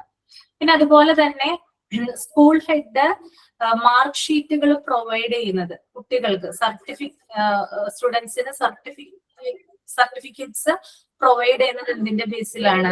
അത് school റെക്കോർഡിന്റെ ബേസിലാണ്. ഒരു കുട്ടി ആ കുട്ടിയുടെ എഡ്യൂക്കേഷൻ കംപ്ലീറ്റ് ചെയ്ത് ആ സ്കൂളിൽ നിന്ന് പുറത്തേക്ക് പോകുന്നുണ്ടെങ്കിൽ നിർബന്ധമായിട്ടും ആ കുട്ടിക്ക് എന്ത് കൊടുക്കണം? സർട്ടിഫിക്കറ്റ് കൊടുത്തിരിക്കണം അല്ലെ? ഈ സർട്ടിഫിക്കറ്റ് കൊടുക്കുന്നത് എന്തിന്റെ ബേസിലാ? സ്കൂൾ റെക്കോർഡിന്റെ ബേസിലാ. ഇതെങ്ങനെയാ? അതായത് കുട്ടി ഇപ്പോ ഒരു സ്കൂളിൽ പഠിക്കുന്ന ഒരു കുട്ടി 7ലാണ് പഠിക്കുന്നത് എന്ന് വിചാരിക്കുക. ആ കുട്ടിക്ക് 8 അതായത് 8th സ്റ്റാൻഡേർഡിൽ ആ സ്കൂളിൽ പഠിക്കാനായിട്ട് താല്പര്യമില്ല. ആ കുട്ടിക്ക് അടുത്ത സ്കൂളിലേക്ക് പോകണം. അപ്പൊ നിർബന്ധമായിട്ടും TC കൊടുക്കണം അല്ലെ? ട്രാൻസ്ഫർ സർട്ടിഫിക്കറ്റ് കൊടുക്കണം. ഈ ട്രാൻസ്ഫർ സർട്ടിഫിക്കറ്റ് കൊടുക്കുന്നത് എന്തിന്റെ ബേസിലാ? അഡ്മിഷൻ രജിസ്റ്ററിന്റെ ബേസിലാ. ആ കുട്ടി അവിടെ ജോയിൻ ചെയ്തിട്ടുള്ള ആ ഒരു ദിവസം എന്തൊക്കെ കാര്യങ്ങളാണ്, അതായത് അഡ്മിഷൻ രജിസ്റ്ററിൽ എന്തൊക്കെ കാര്യങ്ങളാണ് രേഖപ്പെടുത്തി വെച്ചിരിക്കുന്നത്, ആ കുട്ടി ജോയിൻ ചെയ്ത ഡേറ്റ് എന്താണ്, ആ കുട്ടിയുടെ അഡ്രസ് എന്താണ്, ആ കുട്ടിയുടെ എന്താ പറയാ ഒരു ഹിസ്റ്ററി എന്താണ്, ഇങ്ങനെയുള്ള കാര്യങ്ങളൊക്കെ മുഴുവനായിട്ട് എന്തിലുണ്ടാകും, അഡ്മിഷൻ രജിസ്റ്ററിൽ ഉണ്ടാകും. അപ്പൊ ഈ അഡ്മിഷൻ രജിസ്റ്റർ നോക്കിയാണ് എന്ത് കൊടുക്കുക, ട്രാൻസ്ഫർ സർട്ടിഫിക്കറ്റ് പ്രൊവൈഡ് ചെയ്യാം. മനസ്സിലായോ? ക്ലിയർ ആണല്ലേ? അതുപോലെ തന്നെ നമുക്കറിയാം ഇപ്പോ നമ്മൾക്ക് എന്തെങ്കിലും ഒരു ആവശ്യങ്ങൾക്ക് ഇപ്പൊ എന്തെങ്കിലും ഇപ്പൊ നോൺ ക്രിമിലെയർ സർട്ടിഫിക്കറ്റ് അതിനൊക്കെ അപ്ലൈ ചെയ്യണമെങ്കിൽ നമ്മുടെ അച്ഛന്റെയും അമ്മയുടെയും ഒക്കെ സ്കൂൾ സർട്ടിഫിക്കറ്റ് അല്ലെങ്കിൽ ബർത്ത് സർട്ടിഫിക്കറ്റ് ഒക്കെ ആവശ്യമായിട്ട് വരും. കൂടുതലായിട്ടും എല്ലാവരുടെയും കൈകളിൽ ഉണ്ടാവുക സ്കൂൾ സർട്ടിഫിക്കറ്റ് ആയിരിക്കും അല്ലെ? നമ്മുടെ അല്ല കേട്ടോ, ഇല്ലേ? നമ്മുടെ അച്ഛന്റെ അമ്മയുടെ ഒക്കെ ആവശ്യമായിട്ട് വരില്ലേ ചില സാഹചര്യങ്ങളില്, അല്ലേ? അപ്പോ അതൊരു പ്രൂഫാണ്, ശരിക്കും പറയാം രേഖയാണ്. കാരണം അവർക്ക് ഇതെങ്ങനെയാ കൊടുക്കുന്നേ, അതായത് സ്കൂളിൽ നിന്നാണ് എന്ത് ചെയ്യുന്നത്, അഡ്മിഷൻ എടുത്ത ആ ഒരു രജിസ്റ്ററിന്റെ സഹായത്തോടു കൂടിയാണ് ഇത്തരത്തിലുള്ള സർട്ടിഫിക്കറ്റുകൾ സ്കൂളിൽ നിന്ന് പ്രൊവൈഡ് ചെയ്യുന്നത്. അപ്പോൾ ഏതൊരു കുട്ടിക്കാണെങ്കിലും അഡ്മിഷൻ രജിസ്റ്റർ വെച്ചിട്ടാണ് നമ്മൾ TCയും മറ്റു സർട്ടിഫിക്കറ്റ്സ് ഒക്കെ എന്ത് ചെയ്യുന്നത്, പ്രൊവൈഡ് ചെയ്യപ്പെടുന്നത് കേട്ടോ. ഓക്കെ, ഇനി താഴെ പറയുന്ന കാര്യങ്ങളാണ് സ്കൂൾ റെക്കോർഡ്സിന്റെ നെസസറി ആയിട്ടുള്ള പർപ്പസ്. അതൊന്ന് നമുക്ക് നോക്കാം. അതിനകത്ത് ആദ്യത്തെ പോയിന്റ് എന്ന് പറയുന്നത്, അതിന്റെ എക്സ്പ്ലനേഷൻ വരുന്നത് ഇതാണ്. സ്കൂൾ റെക്കോർഡ് എന്ന് പറഞ്ഞാല് ക്ലാസ്സുകളെ തമ്മിൽ ഡിവൈഡ് ചെയ്യാനും, അതായത് ടീച്ചേഴ്സിനെയും ക്ലാസ്സുകളെയും തമ്മിൽ ഡിവൈഡ് ചെയ്യുന്ന ടൈം ടേബിൾ ക്രമീകരിക്കാൻ, അതുപോലെ തന്നെ ടീച്ചേഴ്സിന്റെ ജോലി ഭാരം, അതുപോലെ തന്നെ അവരുടെ പ്രവർത്തനങ്ങളൊക്കെ നിയന്ത്രിക്കാനായിട്ട് സ്കൂൾ റെക്കോർഡുകൾ സഹായിക്കുന്നു. മെയിൻ ആയിട്ട് അധ്യാപകരുടെ അറ്റൻഡൻസ് രജിസ്റ്റർ ആണ് കേട്ടോ ഇതിനകത്ത് വരുന്നത്. എന്താണ് attendance register ടീച്ചേഴ്സിന്റെ?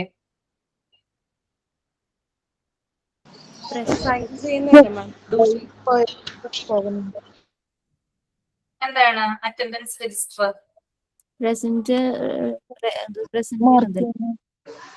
Daily attendance. Daily attendance ഇടുക അല്ലെ? അത് നമുക്കറിയാം, കുട്ടികൾക്ക് അറ്റൻഡൻസ് നമ്മൾ ഇടാറുണ്ട് അല്ലെ? അതുപോലെ തന്നെ ടീച്ചേഴ്സിനും ഇല്ലേ? വരുമ്പോ എല്ലാ സ്ഥാപനങ്ങളിലും ഉണ്ട്. ചിലവര് റെക്കോർഡായിട്ട് കീപ്പ് ചെയ്യുന്നു, ചിലവര് സാധാരണ നോട്ട്ബുക്കിൽ എഴുതുന്നു അല്ലെ? അപ്പൊ സ്കൂളൊക്കെ ആണെങ്കിൽ നമുക്കറിയാം സ്പെസിഫിക് ആയിട്ടുള്ള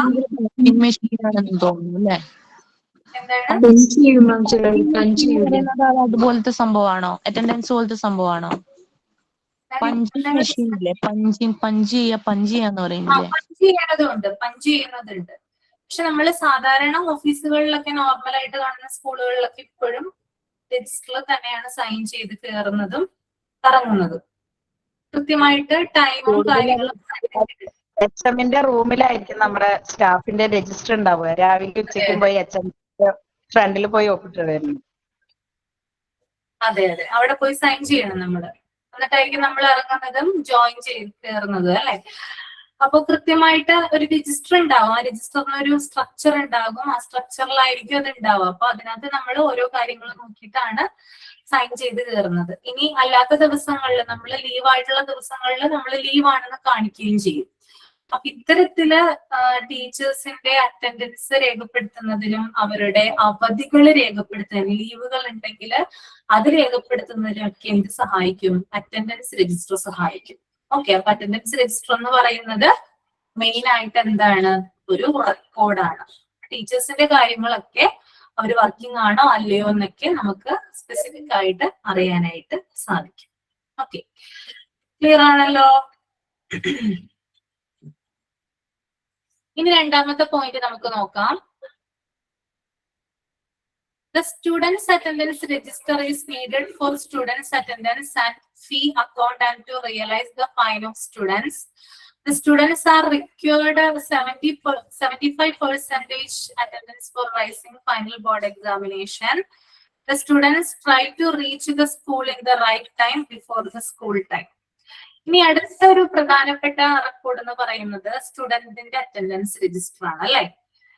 നമുക്കറിയാം എല്ലാ കുട്ടികളുടെയും അറ്റൻഡൻസ് എടുക്കാറുണ്ട്. ടീച്ചർ ക്ലാസ്സിൽ വന്നതിന് ശേഷം അറ്റൻഡൻസ് എടുത്തതിന് ശേഷം മാത്രമാണ് എന്ത് ചെയ്യുക, ലെസണിലോട്ട് പോവുക അല്ലെ, പഠിപ്പിക്കാനായിട്ട് തുടങ്ങുക. അപ്പോ പ്രധാനമായിട്ടും ഇവരുടെ, അതായത് കുട്ടികൾ എത്രത്തോളം പേരാണ് ആ ക്ലാസ്സിൽ അന്ന് അറ്റൻഡ് ചെയ്തിട്ടുള്ളത് എന്നറിയാൻ വേണ്ടിയിട്ടാണ് എന്ത് ചെയ്യുന്നത്, ഇത്തരത്തില് അറ്റൻഡൻസ് എടുക്കുന്നത്. പിന്നെ വേറൊരു കാര്യം കൂടി ഉണ്ട്, ഈ അറ്റൻഡൻസ് രജിസ്റ്റർ എടുക്കുന്നത് ചുമ്മാതല്ല. അതായത് ഒരു കുട്ടിക്ക് ബോർഡ് എക്സാമിനേഷൻ എഴുതണമെങ്കിൽ 75% അറ്റൻഡൻസ് ഉണ്ടായിരിക്കണം, അല്ലെ? ചില കുട്ടികളൊന്നും എക്സാം എഴുതിക്കാറില്ല, ഇല്ലേ? എന്തുകൊണ്ടാ? അവർക്ക് 75% അറ്റൻഡൻസ് ഉണ്ടെങ്കിൽ മാത്രമാണ് എന്ത് ചെയ്യുക, അവർക്ക് എക്സാം എഴുതാനായിട്ട് സാധിക്കുക. ഓക്കെ. പിന്നെ കുട്ടികള് റൈറ്റ് ടൈമിലാണോ സ്കൂളിലേക്ക് വന്നിട്ടുള്ളത് എന്നുള്ള കാര്യങ്ങളൊക്കെ അറിയുന്നതിന് വേണ്ടിയിട്ട് വൈകി വരുന്ന, നമ്മള് പാർട്ട് 4 പഠിച്ചിട്ടുണ്ട് അല്ലെ, ലേറ്റ് കമേഴ്സ് എത്ര പേരാണ് അല്ലെ, അതുപോലെ വൈകി വരുന്നവർ എത്ര, അതായത് സ്ഥിരമായിട്ട് സ്ട്രക്ചർ പഠിച്ചിട്ടില്ലേ നമ്മള്? വൈകി വരുന്ന ആളുകളുണ്ട്. അപ്പോ അവരെയൊക്കെ തിരിച്ചറിയുന്നതിന് വേണ്ടിയിട്ട് ഈ ഒരു സ്റ്റുഡൻസിന്റെ അറ്റൻഡൻസ് രജിസ്റ്റർ സഹായിക്കും. ഓക്കെ. ഇനി മൂന്നാമത്തെ നമുക്ക് നോക്കാം. മൂന്നാമത്തെ ടീച്ചേഴ്സ് ഡയറിനെ കുറിച്ചിട്ടാണ് പറയുന്നത്. Teacher's diary indicates the courses precisely and completed before the examination and also students accomplishment report. Teacher work is recorded. Teacher's diary ആരുടെ കൈവശമാണുള്ളത്?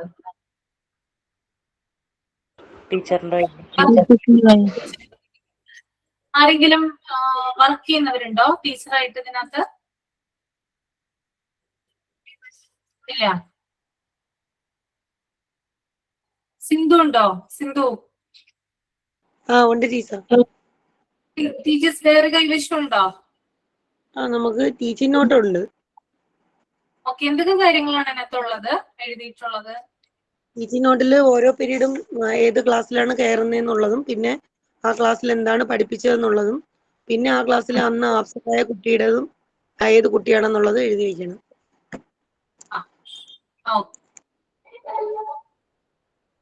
ഇപ്പൊ ടീച്ചേഴ്സ് ഡയറി എന്ന് പറഞ്ഞാല് ഇപ്പൊ നമ്മള് എന്തെങ്കിലും എക്സാമിനേഷൻ ഒക്കെ മുമ്പ്, ഇപ്പോ ആനുവൽ എക്സാം നടന്നുകൊണ്ടിരിക്കുകയാണല്ലോ, ഇപ്പൊ ആനുവൽ എക്സാം നടക്കുന്ന സമയത്ത് അല്ലെങ്കിൽ അതിന് മുന്നോടിയായിട്ട് ഏതൊക്കെ ലെസൺസ് ആണ് കംപ്ലീറ്റ് ചെയ്തിട്ടുള്ളത്, ആ എക്സാമിനേഷൻ കവർ ചെയ്യേണ്ട പോർഷൻസ് എന്തൊക്കെയാണ്, അങ്ങനെ ടീച്ചേഴ്സിൻ്റെതായിട്ടുള്ള എല്ലാ തരത്തിലുള്ള പഠിപ്പിക്കുന്ന കാര്യങ്ങളൊക്കെ എഴുതി വെക്കുന്ന ഒരു ഡയറിയാണ് എന്ത്, ടീച്ചേഴ്സ് ഡയറി എന്ന് പറയുന്നത്. നമ്മുടെ മുമ്പത്തെ MT ബാച്ചില് ഒരു കുട്ടി ഉണ്ടായിരുന്നു, MT 8 ഒരു കുട്ടിയായിരുന്നു. ആ കുട്ടി വർക്ക് ചെയ്യുവാണ് ഒരു സ്കൂളില്. അപ്പോ ഞാൻ ഈ സബ്ജക്ട് എടുക്കുന്ന സമയത്ത് ആ കുട്ടി എന്നെ ഒരു വിധത്തിൽ പറഞ്ഞാൽ വലിയൊരു ഹെൽപ്പാണ് ചെയ്തത്. ടീച്ചേഴ്സ് ഡയറി ആ കുട്ടി കാണിച്ചു.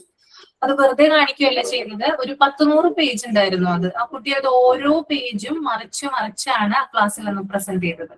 അപ്പൊ എന്നേക്കാളും നന്നായിട്ട് ആ കുട്ടി എന്ത് ചെയ്തു, ടീച്ചേഴ്സ് ഡയറിനെ കുറിച്ച് നന്നായിട്ട് അന്ന് ക്ലാസ്സിലൊക്കെ ഉണ്ടായിരുന്നു. അപ്പൊ എല്ലാ കാര്യങ്ങളും ഡീറ്റെയിൽ ആയിട്ട് പറഞ്ഞു കേട്ടോ, വളരെ വ്യക്തമായിട്ട്. ആ സ്കൂളിൽ കുറച്ച് ഇമ്പോർട്ടൻസ് കൂടുതലാണ് ടീച്ചേഴ്സ് ഡയറിക്ക്. നിർബന്ധമായിട്ടും എഴുതി കാണിച്ചിരിക്കണം, എല്ലാ ആഴ്ചയും പ്രിൻസിപ്പളിന് കൈമാറണം ടീച്ചേഴ്സ് ഡയറി എഴുതിയിട്ട്.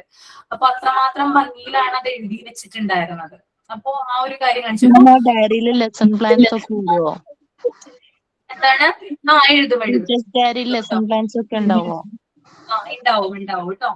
എന്താണ് പഠിപ്പിക്കേണ്ടത്, എവിടം വരെ പഠിപ്പിച്ചു, അങ്ങനെയുള്ള എല്ലാത്തരം കാര്യങ്ങളും ഇതിലുണ്ടാവും, ടീച്ചേഴ്സ് ഡയറിയിൽ ഉണ്ടാവും. കംപ്ലീറ്റ് ചെയ്യേണ്ട നോട്ട്ബുക്ക് ആണോ? ലോഗ് ബുക്ക് ആണോ? നോട്ട്ബുക്ക് അല്ല. നോട്ട്ബുക്ക് അല്ല മാം, ലോഗ് ബുക്ക്. ലോഗ് ബുക്ക് വേറെയാണ് കേട്ടോ. ലോഗ് ബുക്ക് നമുക്ക് പഠിക്കാനുണ്ട്. ഇത് ഡയറിയാണ്, ഡയറിയാണ്. ഓരോ ദിവസമുള്ളത് എഴുതി വെക്കണമല്ലേ മാം? ഓരോ ദിവസം നമ്മൾ എന്താ എടുത്ത് എന്താ ചെയ്തെന്നുള്ളത് എല്ലാ ദിവസത്തെ കാര്യങ്ങൾ എഴുതി വെക്കണം. അത് നമ്മൾ ഒരു ദിവസം മുടങ്ങിപ്പോയി കഴിഞ്ഞാൽ ഭയങ്കര പാടാണെന്ന് പറഞ്ഞു കുട്ടി. അത് നമ്മൾ തന്നെ പ്രിപ്പയർ ചെയ്യുന്ന ലോങ് നോട്ട് ആണോ, അല്ലെങ്കിൽ സ്കൂളിൽ നിന്ന് അവർക്ക് കൊടുക്കുന്ന ഡയറി ആയിരിക്കോ? സ്കൂളിൽ നിന്ന് കൊടുക്കും കേട്ടോ ടീച്ചേഴ്സ് ഡയറി. അപ്പൊ കൊടുക്കുന്ന ചില സ്കൂളിന് ചിലപ്പോ അങ്ങനെ വലിയ സ്കൂളുകളിലൊക്കെയാണ് ഇത് നിർബന്ധമായിട്ടും പറയുന്നതെന്നാണ് ആ കുട്ടി പറഞ്ഞത് എന്നോട്. ഞാനൊരു വർഷം ഒരു സ്കൂളിൽ വർക്ക് ചെയ്തിരുന്നു, പക്ഷെ അവിടെ ഇങ്ങനെ ഒരു സ്കൂൾ ടീച്ചേഴ്സ് ഡയറി കണ്ടിട്ടില്ല, അതാ പറഞ്ഞു. ടീച്ചേഴ്സ് ഡയറി കണ്ടില്ല അല്ലെ? അപ്പൊ ഇങ്ങനെ ഒരു സംഭവം ഉണ്ട് കേട്ടോ. അപ്പൊ സ്കൂളിൽ നിന്ന് നിങ്ങൾക്ക് അത് തരുവാണെങ്കിൽ അത് അവർ പറയുന്നതിനനുസരിച്ച് അതിനകത്ത് എല്ലാവരും ഹെഡിങ് കൊടുത്തിട്ടുണ്ട് എന്തൊക്കെ കാര്യങ്ങളാണ് ചെയ്യേണ്ടതെന്നുള്ളത്. അപ്പൊ അതിൽ നമ്മൾ ഓരോ കാര്യങ്ങളും മാർക്ക് ചെയ്ത് പോയാൽ മതി. അത് സ്കൂളിൽ നിന്ന് തരുമോ മാം? ഡയറി സ്കൂളിൽ നിന്ന് തരുമോ? ആ കുട്ടിക്ക് അത് സ്കൂളിൽ നിന്ന് കൊടുത്തിട്ടുള്ളതാണ് ടീച്ചേഴ്സ് ഡയറി. സ്റ്റുഡൻസിന്റെ കാര്യങ്ങൾ എഴുതി വെക്കണം, അറ്റൻഡൻസ് കാര്യങ്ങൾ. അതെ, അറ്റൻഡൻസ് അല്ല, പഠിപ്പിക്കുന്ന കാര്യങ്ങളൊക്കെയാണ് എഴുതി വെക്കുന്നത്. അറ്റൻഡൻസ് നമ്മൾ വേറെ അല്ലേ ചെയ്യുന്നത്. ഉണ്ടല്ലോ.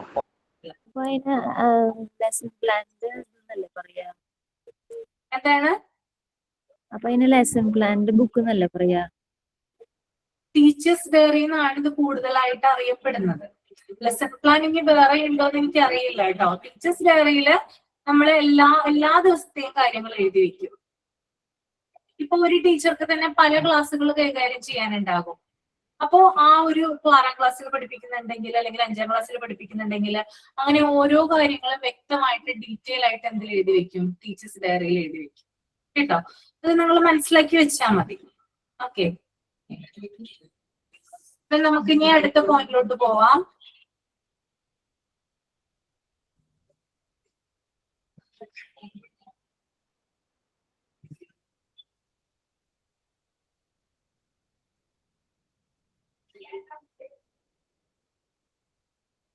ഇനി അടുത്ത point, the students admission and their enrollment and cumulative records are maintained for issuing the certificate to them. The leaving certificates or withdrawal transfer certificate are issued on the basis of their record in the school. അതായത് നമ്മൾ നേരത്തെ പറഞ്ഞ കാര്യമാണ്, ഒരു കുട്ടിക്ക് transfer certificate അല്ലെങ്കിൽ എന്താ പറയാ വിഡ്രോവൽ സർട്ടിഫിക്കറ്റ് ഒക്കെ നൽകുന്നത് സ്കൂളിലെ അഡ്മിഷൻ രജിസ്റ്ററിന്റെയും മറ്റുമൊക്കെ സഹായത്തോടെയാണ്. അതില്ലെങ്കിൽ നമുക്ക് എന്ത് കൊടുക്കാൻ പറ്റില്ല? ഇത്തരത്തിലുള്ള ട്രാൻസ്ഫർ സർട്ടിഫിക്കറ്റോ അല്ലെങ്കിൽ വിഡ്രോവൽ സർട്ടിഫിക്കറ്റോ പ്രൊവൈഡ് ചെയ്യാനായിട്ട് സാധിക്കുന്നതല്ല.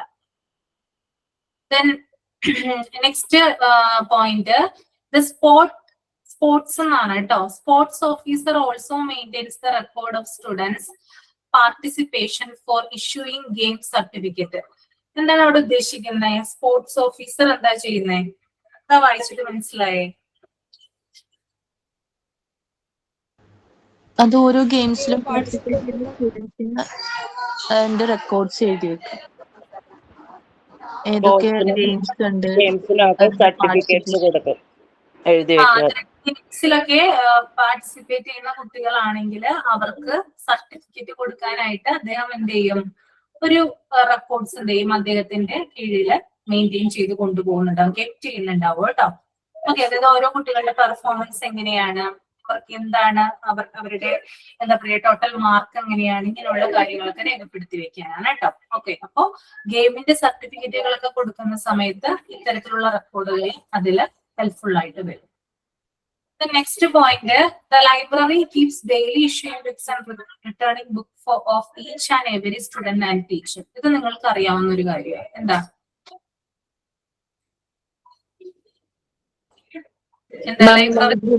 ലൈബ്രറിയിൽ നിന്ന് ബുക്ക് എടുക്കുമ്പോൾ സ്റ്റുഡൻസ് ആയാലും ടീച്ചേഴ്സ് ആയാലും അതിന്റെ കറക്റ്റ് ഇത് അവിടെ അവര് നോട്ട് ചെയ്ത് വെക്കണം എന്നാണ്. ഇഷ്യൂ ചെയ്ത ടൈം ഏതാണ്, റിട്ടേണിംഗ് ടൈം ഏതാണ്, അങ്ങനത്തെ ഡീറ്റെയിൽസ് ഒക്കെ കറക്റ്റ് ആയിട്ട്. രണ്ട് റെക്കോർഡ്സ് ഉണ്ടാവും. റിട്ടേൺ ചെയ്യുന്ന 2 റെക്കോർഡ്സ്. ബുക്ക് എടുക്കുന്ന സമയത്ത് നമ്മൾക്കൊരു കാർഡ് തരും അല്ലേ? ഇല്ലേ? നമുക്ക് തരില്ലേ? കോളേജിൽ നിന്നൊക്കെ തരാറുണ്ട്. കോളേജിലേക്ക്. കൂടാതെ അവിടെ ഒരു രജിസ്റ്റർ ഉണ്ടാവും. അപ്പൊ അതിനകത്ത് വ്യക്തമായിട്ട് നമ്മള് ബുക്ക് എടുത്ത ഡേറ്റ്, ഏത് ബുക്കാണ് എടുത്തിട്ടുള്ളത്, ടൈം എപ്പോഴാണ്, പിന്നെ നമ്മൾ അത് വായിച്ചതിന് ശേഷം തിരിച്ചു കൊണ്ടുപോയി കൊടുക്കുന്ന ഡേറ്റ് എന്നാണ്. ഇങ്ങനെയുള്ള കറക്റ്റ് ആയിട്ടുള്ള വിവരങ്ങള് ലൈബ്രറി റെക്കോർഡിലാണ് ഈ പേര്. ഓക്കെ, അപ്പൊ അതും ഒരു റെക്കോർഡാണ്. അടുത്ത point, the stock register of A school maintains record of furniture, books, machinery and other equipments for the school. അതെന്താ ഉദ്ദേശിക്കുന്നത് അവിടെ?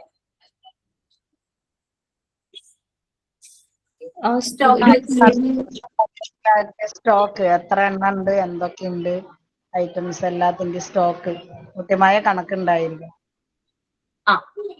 സ്റ്റോക്ക് രജിസ്റ്റർ എന്ന് പറഞ്ഞാല് കൃത്യമായിട്ട്, അതായത് ഒരു സ്കൂളിലെ ഫർണിച്ചർ എത്ര എണ്ണം ഉണ്ട്, അതുപോലെ ഫർണിച്ചർ എന്ന് പറയുമ്പോൾ നമുക്കറിയാം മേശ, കസേര, ടേബിള്, ചെയർ അല്ലെ, അങ്ങനെയുള്ള കാര്യങ്ങള്. പിന്നെ ബുക്സുകൾ എത്രത്തോളം ഉണ്ട് അവിടെ, അതുപോലെ തന്നെ മെഷീനറി എത്രത്തോളം ഉണ്ട്, പിന്നെ മറ്റ് എക്യുപ്മെന്റുകൾ എന്തൊക്കെയാണ്, ഇതിന്റെയൊക്കെ എല്ലാത്തരം ഡീറ്റെയിൽസും സ്റ്റോക്ക് രജിസ്റ്ററിലാണ് കീപ്പ് ചെയ്യുന്നത് കേട്ടോ. ഓക്കെ, ഇനി അടുത്ത പോയിന്റ് എന്ന് പറയുന്നത് 8ാമത്തെ പോയിന്റ് ആണ്, The correspondence made to state and district education authorities is essential for reminding and replying to the queries. അതായത് നമുക്കറിയാവുന്ന ഒരു കാര്യമാണ്, അതായത് ഈ അതായത് മാനേജ്മെന്റ്, നമുക്കറിയാം ഒരു സ്കൂള് പ്രവർത്തിക്കുന്നത് പല ആളുകളുടെയും കോർപ്പറേഷനോട് കൂടിയാണ് അല്ലെ. ഒരു സ്കൂളിന് ഒരിക്കലും ഒറ്റയ്ക്ക് പ്രവർത്തിക്കാനായിട്ട് പറ്റില്ല അല്ലെ. സ്റ്റേറ്റ് ഗവൺമെന്റിന്റെ സഹായം വേണ്ടി വരും, സെൻട്രൽ ഗവൺമെന്റിന്റെ സഹായം വേണ്ടി വരും, എഡ്യൂക്കേഷൻ ഡിപ്പാർട്ട്മെന്റിന്റെ സഹായം വേണ്ടി വരും അല്ലെ. അപ്പോ അവര് സ്കൂളിലേക്ക് പലതരത്തിലുള്ള കത്തിടപാടുകൾ നടത്തും അല്ലെ.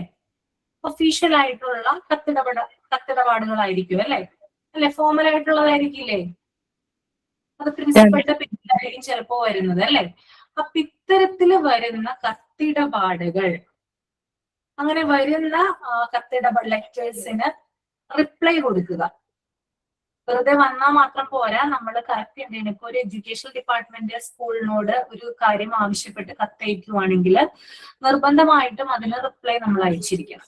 ഓക്കെ, അപ്പൊ ഈ വന്ന മാറ്റർ എന്താണ് അല്ലെങ്കിൽ നമ്മൾ അയച്ച മാറ്റർ എന്താണെന്ന് കൃത്യമായിട്ട് രജിസ്റ്ററിൽ അൺഎയ്ഡഡ് സ്കൂളിന് ബാധകമാണോ മാം? എന്താണ് അൺഎയ്ഡഡ് സ്കൂളിന് ബാധകമാണോ ഇത്? അതെ, എല്ലാ സ്കൂളിനും ബാധകമാണ് കേട്ടോ. എല്ലാ സ്കൂളുകളും നമ്മുടെ ഗവൺമെന്റിന്റെ സഹായത്തോടെ അല്ലാതെ പ്രവർത്തിക്കാൻ പറ്റുമോ? കുറച്ചെങ്കിലും ഒരു പാർട്ട് ഗവൺമെന്റിന്റേതായിട്ടുണ്ട് എല്ലാ സ്കൂളുകൾക്കും. അപ്പോ ഗവൺമെന്റ് തന്നെയാണെന്നില്ല അതില്, അതായത് ആ സ്കൂളിന്റെ മേലധികാരികൾ ആരാണോ അവര് ചോദിക്കുന്ന ചോദ്യങ്ങൾക്ക്, ഫോമൽ ആയിട്ടുള്ള ചോദ്യങ്ങൾക്ക് റിപ്ലൈ കൊടുക്കുക, അത് ഡോക്യുമെന്റ് ചെയ്ത് വെക്കുക, കൃത്യമായിട്ട് പ്രൂഫ് ഉണ്ടാവുക. അതായത് ഇങ്ങനെയുള്ള ലെറ്റേഴ്സും മറ്റു ലീഫ്ലെറ്റ്സ് ഒക്കെ എന്ത് ചെയ്യുക, കൃത്യമായിട്ട് രജിസ്റ്ററിൽ കീപ്പ് ചെയ്യുക. ഓക്കെ, അപ്പോ അതും റെക്കോർഡിക്കലി എന്താ പറയാ കംപ്ലീറ്റഡ് ആണ്. The last point എന്ന് പറയുന്നത് the cash book register is awaited daily income and expenditure. The salary register and finances are kept for the school budget etc. Last എന്ന് പറയുന്നത് ക്യാഷ് ബുക്ക് രജിസ്റ്റർ ആണ്. Cash book register എന്ന് പറഞ്ഞാൽ എന്താണ്? അതായത് നമുക്കറിയാം ഒരു സ്കൂളിന് ഇൻകം ആൻഡ് എക്സ്പെൻഡിച്ചർ, വരവും ചെലവും ഉണ്ട് അല്ലെ. ഒരു വീട്ടില് വരവും ചെലവും എങ്ങനെയാണോ ഉള്ളത് അതുപോലെ തന്നെയാണ് ഒരു സ്കൂളിന്റെ വരവും ചെലവും അല്ലെ, ഇൻകം ആൻഡ് എക്സ്പെൻഡിച്ചർ. അത് നമ്മൾ സാലറി രജിസ്റ്റർ ഉണ്ടാകും അല്ലെ, ടീച്ചേഴ്സിന് സാലറി കൊടുക്കുന്ന കാര്യങ്ങളൊക്കെ രേഖപ്പെടുത്തിയിരിക്കുന്ന രജിസ്റ്റർ ഉണ്ടാകും. അതുപോലെ വരവുകളും ചെലവുകളും കണക്കാക്കുന്ന രജിസ്റ്ററുകൾ ഉണ്ടാകും. പിന്നെ സ്കൂൾ ബഡ്ജറ്റിൻ്റെതായിട്ടുള്ള രജിസ്റ്ററുകൾ ഉണ്ടാകും. അപ്പോ ഇതൊക്കെ എവിടെ ആവശ്യമാണ്? സ്കൂളിന് ആവശ്യമാണ്. ഓക്കെ, ക്ലിയർ ആണോ? ഓക്കെ,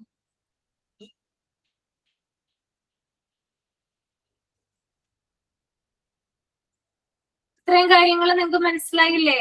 ബോറടി ഒന്നും ഇല്ലല്ലോ? കുറച്ചും കൂടി നേരം ഇരിക്കാം അല്ലെ, ഒരു 10-15 മിനിറ്റ്. അതുകൂടി കഴിഞ്ഞാല് നമുക്കിത് തീർക്കാം. പ്രശ്നമുണ്ടോ ആർക്കെങ്കിലും?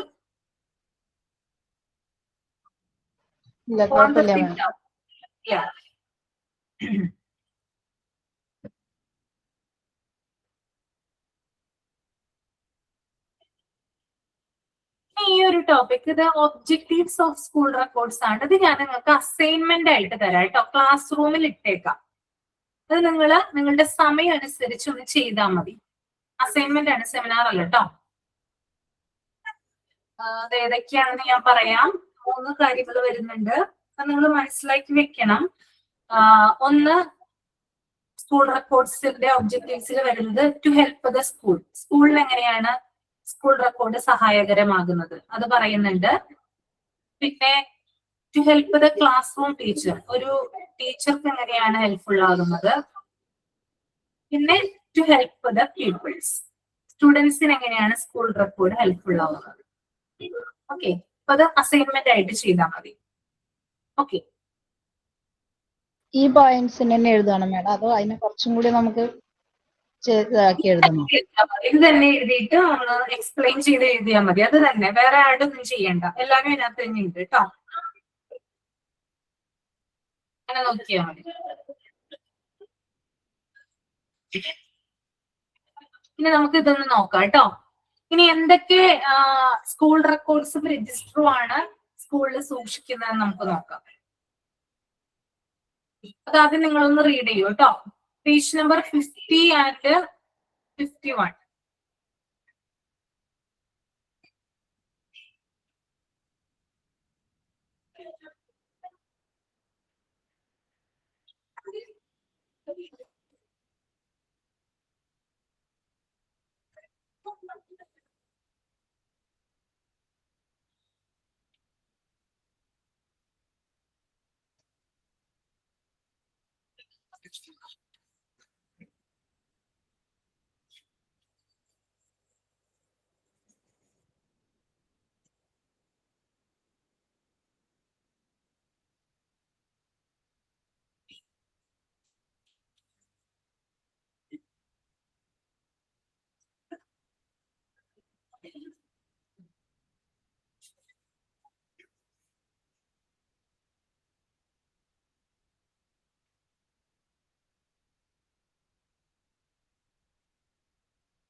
ഓക്കെ, കഴിഞ്ഞു. നമുക്ക് നോക്കാം എന്തൊക്കെയാണ്. School records may be classified into the following heads.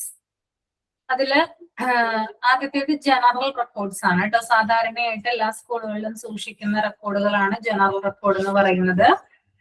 അതില് ആദ്യത്തേത് കലണ്ടർ ആണ്. എല്ലാ സ്കൂളുകളിലും അന്ന് ഉണ്ടാവും. സ്കൂൾ കലണ്ടർ ഉണ്ടാവില്ലേ? ഉണ്ടാവോ? ഉണ്ടാവും അല്ലെ? ഈ കലണ്ടറിൽ വരുന്ന പ്രധാനപ്പെട്ട കാര്യങ്ങൾ എന്ന് പറയുന്നത് എക്സാമിനേഷൻസ് എപ്പോഴാണെന്നുണ്ടാവും, ഏതൊക്കെ സമയത്താണ് എക്സാമിനേഷൻ നടക്കുന്നതെന്നുണ്ടാകും. അതുപോലെ അതായത് എക്സാമിനേഷൻ ഷെഡ്യൂൾ ഉണ്ടാകും. പിന്നെ ഹോളിഡേയ്സ് ഉണ്ടാകും, അവധി ദിനങ്ങൾ. നമുക്കറിയാം ഇൻഡിപെൻഡൻസ് ഡേ, റിപ്പബ്ലിക് ഡേ, അങ്ങനെ പറഞ്ഞിട്ട് കുറെ അധികം അവധി ദിനങ്ങളുണ്ട് അല്ലെ, അത് മെൻഷൻ ചെയ്തിട്ടുണ്ടാകും. പിന്നെ വെക്കേഷൻസ് എപ്പോഴാണ് അല്ലെ, നമുക്കറിയാം Onam vacation, Christmas vacation, summer vacation അല്ലെ, അതിന്റെ കൃത്യമായിട്ടുള്ള ഡേറ്റുകളും കാര്യങ്ങളൊക്കെ കൊടുത്തിട്ടുണ്ടാകും. പിന്നെ ഒരു ടേം എപ്പോഴാണ് സ്റ്റാർട്ട് ചെയ്യുന്നത്, എൻഡ് ചെയ്യുന്നത്, അങ്ങനെയുള്ള വിവരങ്ങളാണ് കലണ്ടറിൽ കൊടുക്കുന്നത്. ഓക്കെ. പിന്നെ അടുത്തതാണ് ലോഗ് ബുക്ക് ആണ് കേട്ടോ.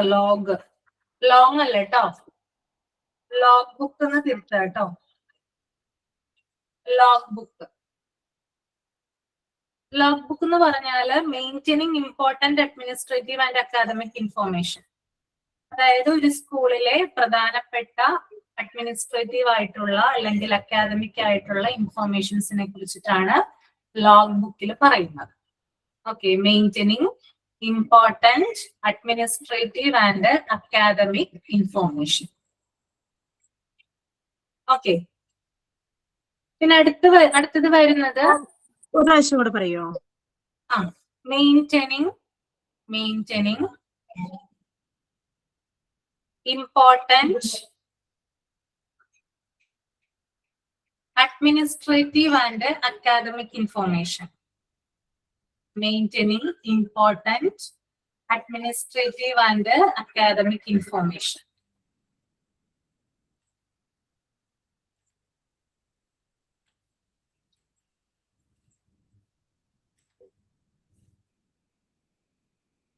വിസിറ്റേഴ്സ് ബുക്ക് എന്ന് പറഞ്ഞാൽ എന്താ ഉദ്ദേശിക്കുന്നത്? കുട്ടികളെ കാണാനായിട്ട് ഡീറ്റെയിൽസ് ഓഫ് വിസിറ്റേഴ്സ് ആണല്ലേ. അത് നെയിം ഉണ്ട്, ഡേറ്റ് ആൻഡ് ടൈം ഉണ്ട്, അവരെപ്പോ വന്നു, അവരുടെ പേരെന്താണ്, എന്താണ് പർപ്പസ്, ഇങ്ങനെയുള്ള കാര്യങ്ങളൊക്കെയാണ് വിസിറ്റേഴ്സ് ബുക്കിൽ രേഖപ്പെടുത്തി വെക്കുന്നത് അല്ലെ. പിന്നെ അതുപോലെ തന്നെ service registers of the employee. എന്താ? അവരുടെ വർക്ക് ചെയ്തവരുടെ സർവീസ് എപ്പോ തൊട്ട് എത്ര വർഷമായി എപ്പോ തുടങ്ങിയതാണ്? ആ. പഴയതും അതായത് അഥവാ റിട്ടയർഡായി പോയിട്ടുണ്ടെങ്കിൽ അതിന്റെ ഡീറ്റെയിൽസും എല്ലാം സർവീസുമായി ബന്ധപ്പെട്ട്.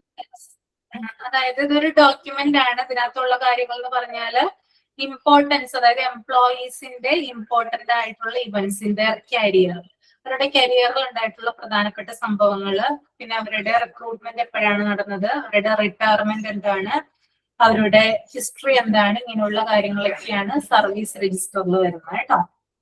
ഓക്കെ.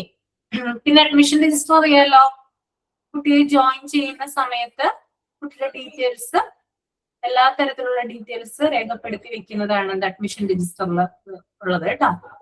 പിന്നെ personal record of the teachers, അതിലെന്താ വരുന്നേ? Personal record of the teachers, qualification, അവരുടെ ക്വാളിഫിക്കേഷൻ വരും, എക്സ്പീരിയൻസ് വരും, അവരുടെ അഡ്രസ് വരും അല്ലെ, പിന്നെ കോണ്ടാക്ട് നമ്പർ വരും അല്ലെ. അപ്പൊ അങ്ങനെയുള്ള ഡീറ്റെയിൽസ് ആണ് പേഴ്സണൽ റെക്കോർഡിൽ വരുന്നത്. പിന്നെ ട്രാൻസ്ഫർ സർട്ടിഫിക്കറ്റ് ഫയൽ, എത്ര പേർക്കാണ് ട്രാൻസ്ഫർ TC കൊടുത്തിട്ടുള്ളത്, അങ്ങനെയുള്ള അത്തരത്തിലുള്ള ഡീറ്റെയിൽസ് ആണ് അതിൽ വരുന്നത്. പിന്നെ duty register of the teachers, ഇപ്പോ നിലവിൽ ഡ്യൂട്ടി ചെയ്യുന്ന ടീച്ചേഴ്സിന്റെ വിവരങ്ങൾ.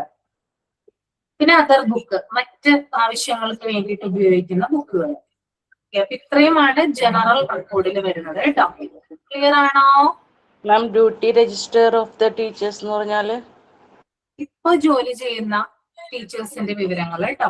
ഇപ്പൊ ജോലി ചെയ്യുന്ന, നേരത്തെ സർവീസ് രജിസ്റ്ററിൽ പറഞ്ഞത് റിട്ടയർഡ് ആയിട്ടുള്ളതും അതുപോലെ തന്നെ റിക്രൂട്ട്മെന്റ് നടത്തിയിട്ടുള്ളതുമായിട്ടുള്ള എല്ലാത്തരം ടീച്ചേഴ്സും വരും.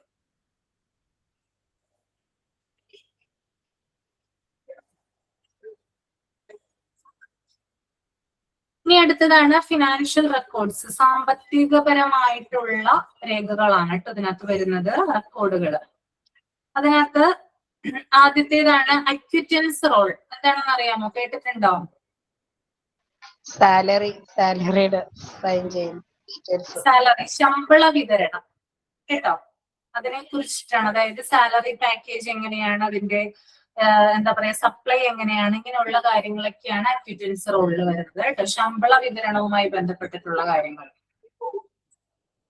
പിന്നെ അടുത്തതാണ് കണ്ടിൻജൻസി രജിസ്റ്റർ. എന്താണ് കണ്ടിൻജൻസി രജിസ്റ്റർ? കേട്ടിട്ടുണ്ടോ? ഇല്ല മാം. അടിയന്തര ചെലവുകൾ, എമർജൻസി എക്സ്പെൻഡിച്ചർ വരുവാണെങ്കിൽ അത്തരത്തിലുള്ള കാര്യങ്ങള് ഇതിലാണ് വരുന്നത്, കണ്ടിൻജൻസി രജിസ്റ്ററിലാണ് വരുന്നത്. അതായത് ഇപ്പൊ പെട്ടെന്നൊരു കുട്ടി ബോധം കെട്ട് വീഴുന്നു വിചാരിക്കുക, എമർജൻസിയാണ്, ആ കുട്ടിയെ വലിയ ഹോസ്പിറ്റലിൽ കൊണ്ടുപോയി കുറച്ച് അധികം പണം അവിടെ ചെലവായി എന്ന് വിചാരിക്കുക, പാരന്റ്സ് എത്തിയിട്ടില്ല, അപ്പൊ സ്കൂളാണ് എന്ത് ചെയ്യുന്നത്, പണം ചെലവാക്കുന്നത്. അത് ആ സ്കൂളിന്റെ എമർജൻസി എക്സ്പെൻഡിച്ചർ ആണോ? ആണോ? ഇത്തരത്തിലുള്ള വിവരങ്ങളാണ് കണ്ടിൻജൻസി രജിസ്റ്ററിൽ രേഖപ്പെടുത്തുന്നത് കേട്ടോ. ഓക്കെ. പിന്നെ ബിൽ രജിസ്റ്റർ ആണ്, അതായത് സ്കൂളിൽ നടന്നിട്ടുള്ള എല്ലാത്തരം ഇടപാടുകളുടെയും ബില്ലുകൾ സൂക്ഷിക്കുന്നത് ബിൽ രജിസ്റ്ററിലാണ്. ഓക്കെ. പിന്നെ അതുപോലെ തന്നെ രജിസ്റ്റർ ഓഫ് സ്കോളർഷിപ്പ്, നമുക്കറിയാം സ്കൂളിൽ കുട്ടികൾക്ക് സ്കോളർഷിപ്പുകൾ പ്രൊവൈഡ് ചെയ്യാറുണ്ട് അല്ലെ. സ്കോളർഷിപ്പിന് എല്ലാ കുട്ടികളും അർഹരാണോ? എല്ലാ കുട്ടികൾക്കും കിട്ടുമോ? ഇല്ല. വളരെ കുറച്ചു കുട്ടികൾക്ക് മാത്രമാണ് കിട്ടുന്നത് അല്ലെ. അപ്പൊ അവരുടെ ഡീറ്റെയിൽസ് ആണ് എന്തിൽ വരുന്നത്, അതായത് അവരുടെ ഡീറ്റെയിൽസ്, അവർക്ക് എത്ര തുകയാണ്, എത്ര എമൗണ്ട് ആണ് സ്കോളർഷിപ്പ് ആയിട്ട് വന്നിട്ടുള്ളത്, അങ്ങനെയുള്ള കാര്യങ്ങളാണ് അതിൽ വരുന്നത് കേട്ടോ.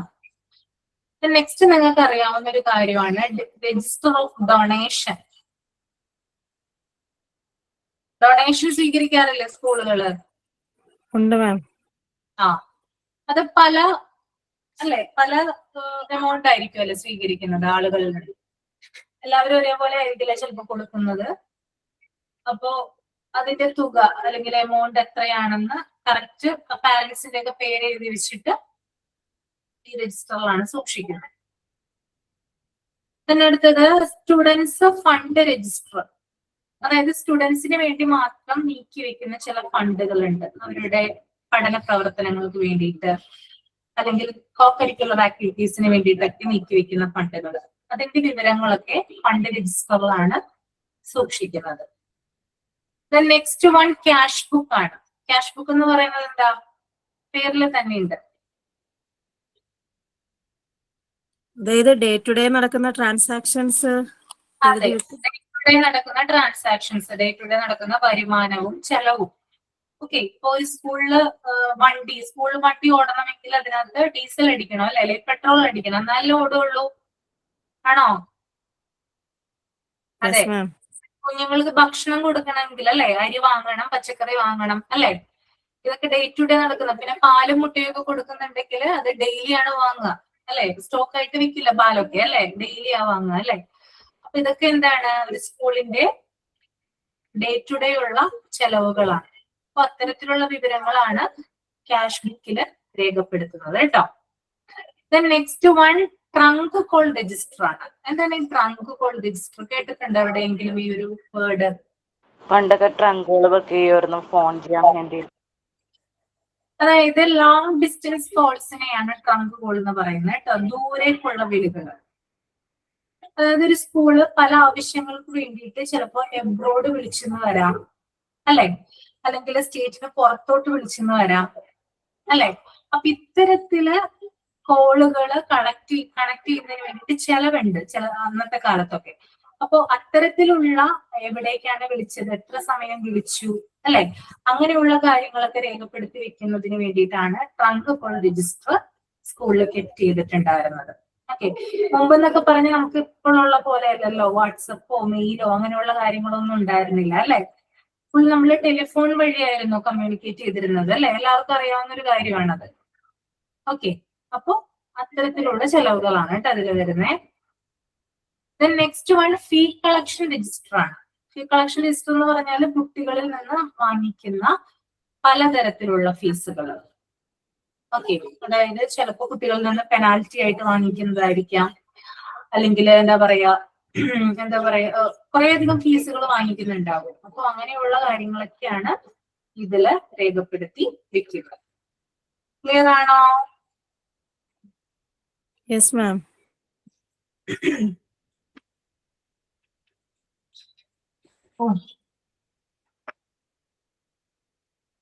ഓക്കെ, അപ്പൊ ഇനി നമുക്ക് അടുത്ത പോർഷൻ നെക്സ്റ്റ് ക്ലാസ്സിൽ എടുക്കാം കേട്ടോ.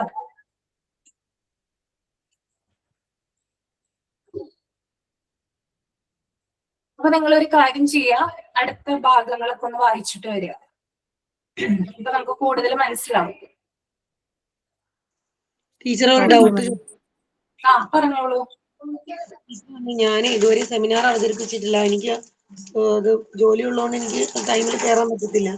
അപ്പോഴ് വൈവ ടൈമില് ജിഷ ടീച്ചർ ആയിരുന്നു. അപ്പോഴ് ഞാൻ സെമിനാർ അവതരിപ്പിക്കാൻ പറഞ്ഞിട്ട് കുറച്ച് ടൈമേ അവതരിപ്പിക്കാൻ പറ്റുള്ളൂ. അപ്പോഴെങ്ങനെയാണ് അതിന് മാർക്ക് കിട്ടുള്ളൂ അല്ലെ? അപ്പൊ എനിക്ക് ക്ലാസ്സിൽ കുറച്ച് ടൈമേ കിട്ടിയോളായിരുന്നു. ടീച്ചർ പറഞ്ഞു മതി, ഓക്കെ എന്ന് പറഞ്ഞു. അവതരിപ്പിച്ച് ഒരെണ്ണം. ഞാൻ ഈ സ്കൂൾ റെക്കോർഡ് ചെയ്താണ് സബ്ജക്റ്റ് ആയിട്ട് എടുത്തത്. അതെ അല്ലേ? ശരി. അപ്പൊ നെക്സ്റ്റ് നമ്മൾക്ക് ഇനി എടുക്കാനുള്ളത് കറസ്പോണ്ടന്റ് റെക്കോർഡ്സ് തുടങ്ങിയിട്ടാണ് കേട്ടോ. അപ്പൊ അത് തുടങ്ങി ഒന്ന് വായിച്ചിട്ട് വരിക കേട്ടോ.